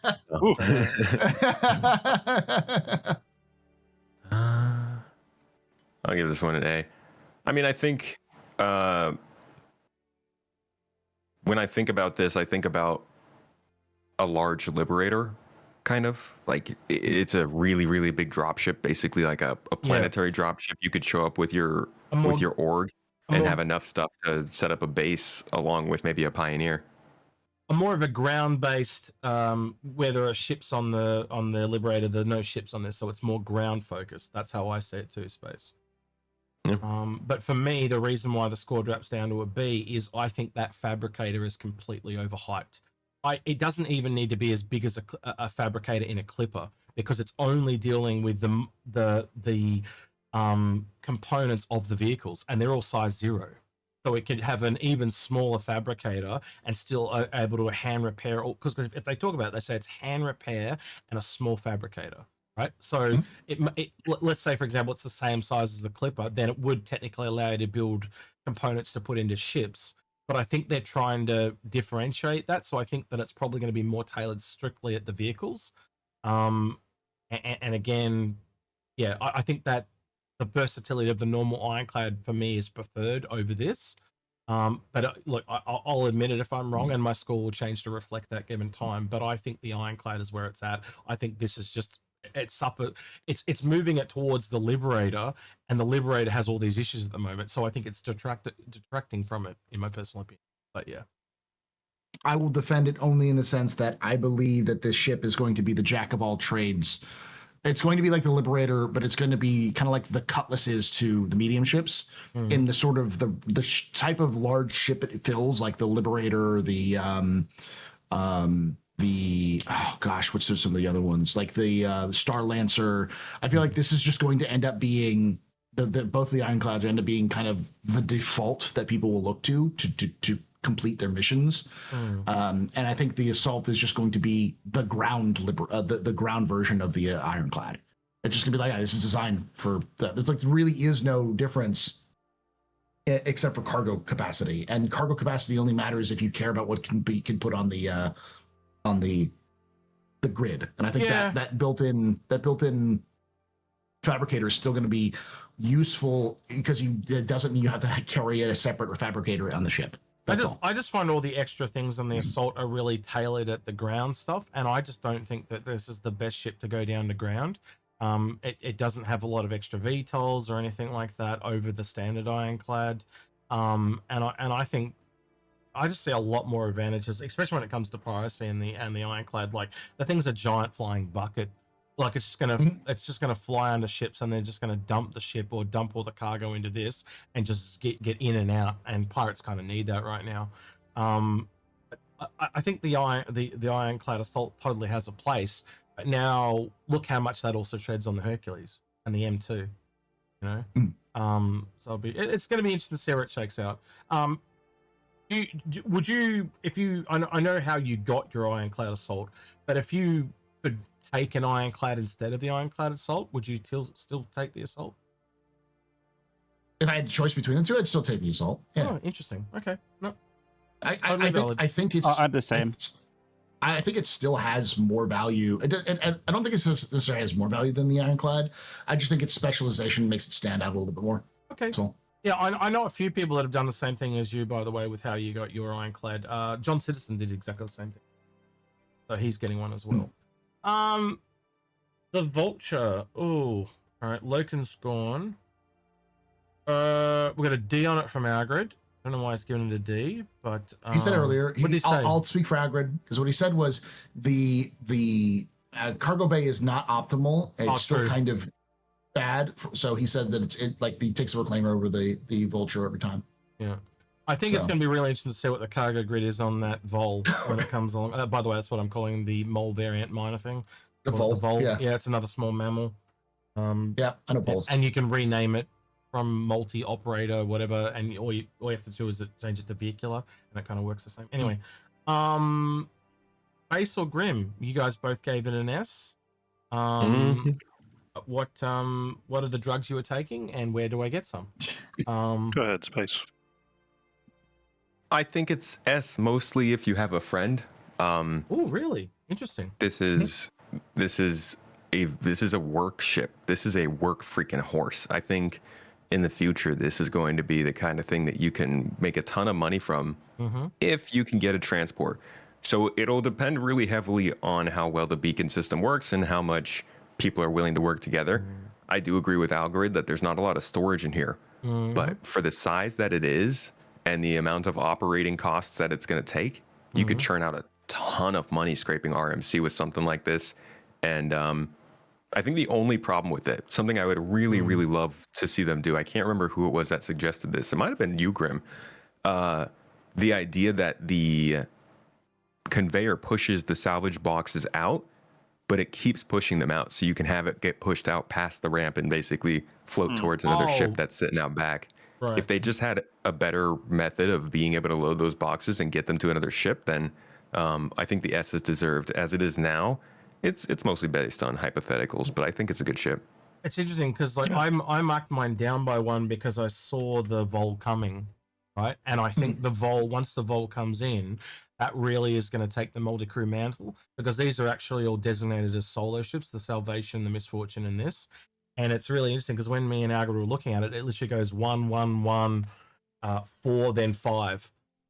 And the 4 is the Vol and the Reclaimer is 5. So it really only jumps up to a multi-crew style ship and salvage when it gets towards the end.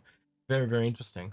And I think with what you just said there, I think your score's going to drop when you see what the Vol can do. But I'll be interested to see next year where your score goes there on that one.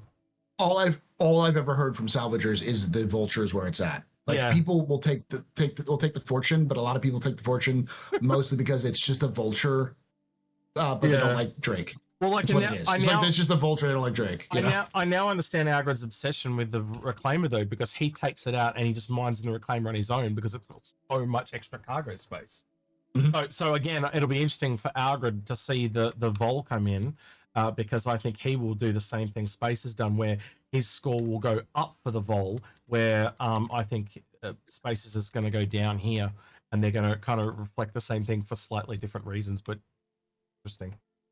I think we'll do these two little small ones, the Golem and the Golem Ox. Don't really see any outliers there. Everyone besides me scored it exactly the same. So I went A and B. I actually prefer the Golem. Lemon got us give it C. No, but he gave it C on both. I gave right. So I gave it A on both, A and B. My scores are different. S, B, A. Oh wait, Agrid gave it different too. Oh, Agrid did the same as me, and it's probably because his reasons will be the same as mine. So I also did. You got to beat too. God, I'm blind as fuck today. What's wrong with me? Well, I'll let you speak, Space, and see if it's the same as me then, because then I'm not talking. So please, Space, go ahead. To be honest, I like both the ships. I just made the Golem a B to highlight that I think the Golem Ox is an even better use of the chassis, and I didn't want to give it an S because I was too scared. Yeah, but like they are both really good ships and really, really good use cases for what they do. Absolutely. The other thing I'll add is the whole A. This thing kind of comes up above the whole A for me as well, because it does the 32 SU cargo containers, and that's pretty much why this drops up a point. I really like a starting miner, but as you said, just a much better use of the chassis. 100% agree. Lowest score was Lemming. Please go ahead. Yeah, so both these ships suffer from the same thing, especially the Golem, in my opinion. I can't even tell you the number of times that I've been out mining and I've gotten thirsty and I've gotten hungry. And quite frankly, you are SOL if that happens in the Golem. No, you're not. There are storage boxes either side, and you can keep your drinks in the storage boxes. Right, but you can't drink them. Oh, so you got to land and get out. Okay, now I'm with you. Yeah. Right. Well, you can technically get out EVA. I get it. I get where you're going. But that right, but you can't drink. So where was eat. But you didn't you give an S on the Salvation? That's the same thing. Yeah, because that's not going to be far away from a mothership. I could argue the this same is. thing, but I could argue the same thing in this. This could literally be going into the back of the galaxy. I don't think it's going to fit in the back of a galaxy. Oh, well, Yeah, Tom, I wouldn't be surprised. It's really small, so it might. Yeah, it's your opinion. You're entitled to it, but I think you'll find it can. I think you'll also find this can. Also, the Golem doesn't have standard mining bags, so we don't know how that's going to interact with the refinery ships. I'm going to be honest with you. I don't think it's going to work with refinery ships. I think it's going to have to go to refineries.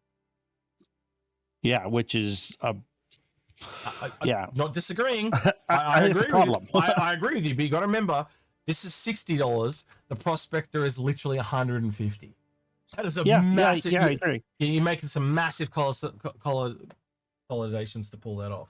Again, every ship that you kind of go through, there's all these little hidden things that we're not going to know until they pop out. I think we can agree on that, yeah? No matter which ship you pick. And it's just, I'm never going to crucify you for your opinion. I will act shocked because I don't understand it, but you'll find by the time you've said your opinion, I'm more likely to see why you gave that score. No, Grim never wants to talk about the Kraken, does he? So, who would No. get to talk? Grim, talk about the Kraken. Who would talk about the Kraken like they're obsessed with Very it? easy. The Kraken doesn't require a lot. It is the smartest use of a lot of money. If you're going to buy a capital ship, get the one that can do the most amount of shit, and that's the Kraken. All right. It's easy. I think to counterpoint this, we have to hear from Tomato because him and Loken gave it an A, which is that they're entitled to their opinion and they're allowed to be wrong. That's totally fine. But Loken's not here to defend himself, so we're going to put Space under the bus. Space, what's wrong with the Krakens, man? Yeah, well, I guess it's only 1 point lower, isn't it?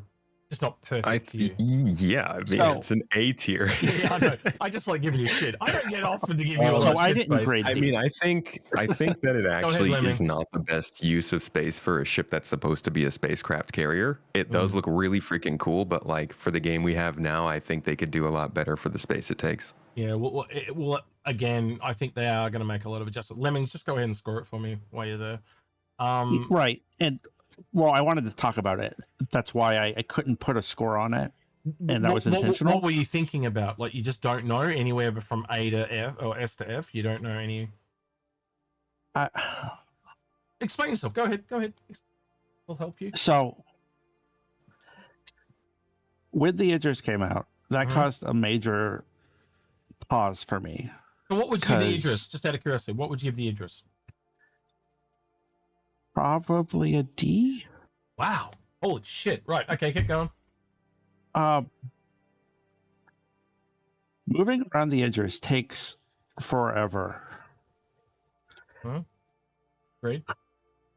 So you're worried about moving around the Kraken? Yeah. So I'm really worried about the size of the Kraken. Does it help you to know there's a train that goes almost what is the length of this thing? There's literally a train that moves cargo and people. Yes, but I have a major pause for that too, because there's nothing like that in the game. There's nothing. It's a sideways elevator. Think about the trains that you have at Lawville, that you have at There's one in the Bengal, to be fair. Yeah, there's one in the Bengal. It'll be exactly the same as the one in the Bengal. It's just a sideways elevator. So. It's just an elevator that goes sideways. That's all it is. Right, and that sounds absolutely horrible because like elevators murder people like crazy in Star Citizen. Yeah, but you're not gonna fall out of it and die. You just fall out of it and land on the tracks. And being Drake, it's probably not going to have edges, so you'll probably fall and land in the cargo bay. You'll be fine. But that's all bugs that can be fixed too. So you're scoring it more on the now. Before it, you've got to score it based on feels. So you just do you, man. Yeah, I can't put a score on it. So it's either going to be everything that Grim thinks it's going to be. I think you've got to score at least a D because that's what you called the Idris, personally, what you just said. But I'm going to be honest with you. I think it's so much higher than the Idris because it's more versatile and, I don't want a big combat ship like a Javelin or something like that, but I'm different, right? And if Grim was to sit here and talk about it, because me and Grim have talked about it heaps, but it's just the versatility of this and the ability to support all these other little ships, right? It's a home base. You can clearly see how it's going to synergize with almost every other Drake ship in the lineup. It's Ace works, you don't have to filter there with Ace and Loken. So, it just has it has so many questions for me. Like, and that's okay. It could easily be an S.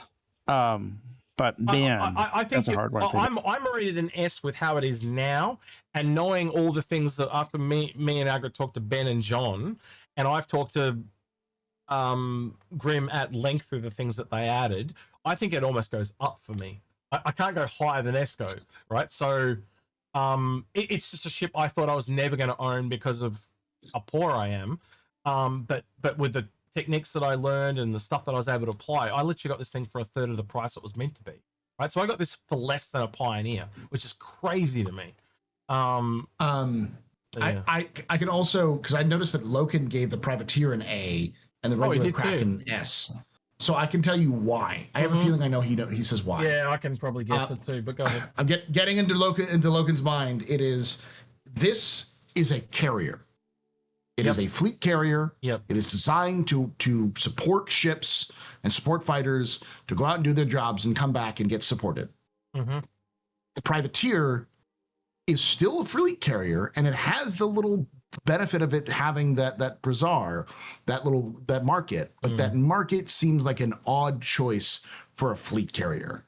It really changes the role in such a way that it probably removes some of the value. I think that's where he would argue. It's not a fleet carrier anymore. It's literally the pads become a car park. It is literally it's somewhere you can go to sell your good and trade your goods, and essentially it's a temporary space station you can put above a planet, and essentially the NPCs and other players will start to do all their trade through you. But then when someone comes along and builds a space station, your time is over. So you're going to be constantly moving from planet to planet trying to, do those trades. Like, again, if somewhere breaks out and there's a really big mining vein that comes out, right? And instead of that little ship flying it all the way back to like a landing zone, you buy it, but you shortfall them, so you're taking some of their profits. You see what I mean? So it's gonna. No, I get it. Yeah. My argument is because I agree. I think it's an S tier, but I'm saying with Loken's argument, I think I could see Loken's argument based off of how I know Loken, and it's because it changes its role. It makes it a little bit weaker for its size, because there are other ships like the Banu Merchantman that do similar. The thing it has advantage compared to the Merchantman is that it's got its own parking lot. To be fair, I almost gave it an A as well. Right, yeah. But I still think it's an S. Like, it's really difficult for me, and the main reason changes the role so hard. Yeah, the main reason it gets an S is because I want to put the normal Kraken higher even again, right? But I don't think it deserves to leave the S. So I can see why he did what he did. I don't disagree with him at all. Right, that is everything, ladies and germs. I think I'll cut it back. 3 hours. Yeah, 4 hours. We made it. Too long. Way too. No, just so you know, it was 3.5 hours. What was the time down? No, 3 hours and 12 minutes. Officially the longest episode we've ever done. No, actually, no. There was one that was 3.5. X. When we do our second one, oh god, release the second one separately, and then towards the end of the year, put them all edit together. them together. 6 hours. So you have joy. like 6 hours of you just title it 6 hours, the ultimate tier list of Star Citizen Ships 2026. Maybe I should just do some weird tradition here and go, we're now moving on to part 2. And then I can edit there. And that'd be perfect. Perfect timing. Yeah. Now I'm going to do this. Wait, no, I'm going to do this. And now we're back into part 2. Yeah, like that on the other one. Yeah. I have to run jets, but perfect timing. Yep. Well, tell people where they can find you on the interweb, Grim, before you run off. Yeah, you can find me starjump_Grim on both YouTube and Twitch. And obviously you can go to starjumpfleetviewer.com to mess with Fleet Viewer. All right. Thanks for having me on. Catch you later. Loken, you can find Loken on Loken Plays on Twitch. You can find Nonstop Bop on Twitch and on YouTube. Paul, you want to pitch yourself? Twitch.tv/theastropub, youtube.com/theastropub live, youtube.com/@the Captain Stable podcast, and youtube.com/theastrohistorian. Agrid, you can find here with me. Lemming, they can find you on the Discord, can they not? Yep. What do you do on the Inforunners Discord there? Tell it to people. Mod, come join in the fun. We run contests. We have all kinds of fun on the Discord most of the time. Lots of cool upgrade stuff, professional point of view. There's heaps of stuff. Always discussion there. If you want someone to talk to, there's always someone there. I think that's everything. Other than that, don't forget to like, subscribe, ring that notification bell, and thank you to everyone. Also, you know me, I'm here too. Oh shit, Space! I totally forgot you were here. Oh, Space. Shit, sorry, Space. Where can people find you on the internet, Space? Sorry, I did not forget you at all. I just totally brain farted. I'm in trouble now. With Uncle Space. Sorry, Space. Where can people find you? You can just search for Space Tomato. All right. I'm sorry. Easy as that. Yeah. No, it's fine, dude. He's the only Space Tomato. Yeah, sorry. I feel so bad now. It feels like I've just rejected him. No, he doesn't matter at all. No, yeah, but no, you got heaps of channels. I'm too. here. What are you up to? You got like 3 different channels now, don't you? Yeah. Yeah, Busy. gameplay talking and not talking without a face, I guess. I think you would be the busiest of us that kind of just does the content now, where Loken is busy, but he does many different things. You two are easily the busiest of us all. And I don't even know how Paul does what he does. Cool teacher, multiple channels, just he makes it, sleep. Compared to the rest of us, he makes the rest of us look lazy. I don't know how he does it. And I am lazy. I don't so, sleep. Yeah. Well, I don't sleep, and I'm just lazy. So yeah. All right then. Goodbye, everyone. These have been the boys of those that have left that have come and gone. So we've got Lemming, Space, Astropub. We had Loken. Pops didn't turn up because he was doing his own stream. Argrid, Space. Have I missed anyone? Grim as well. So that was been everyone. Thanks for joining us. We'll see you for part 2 in August, July. Woo! Dear citizens.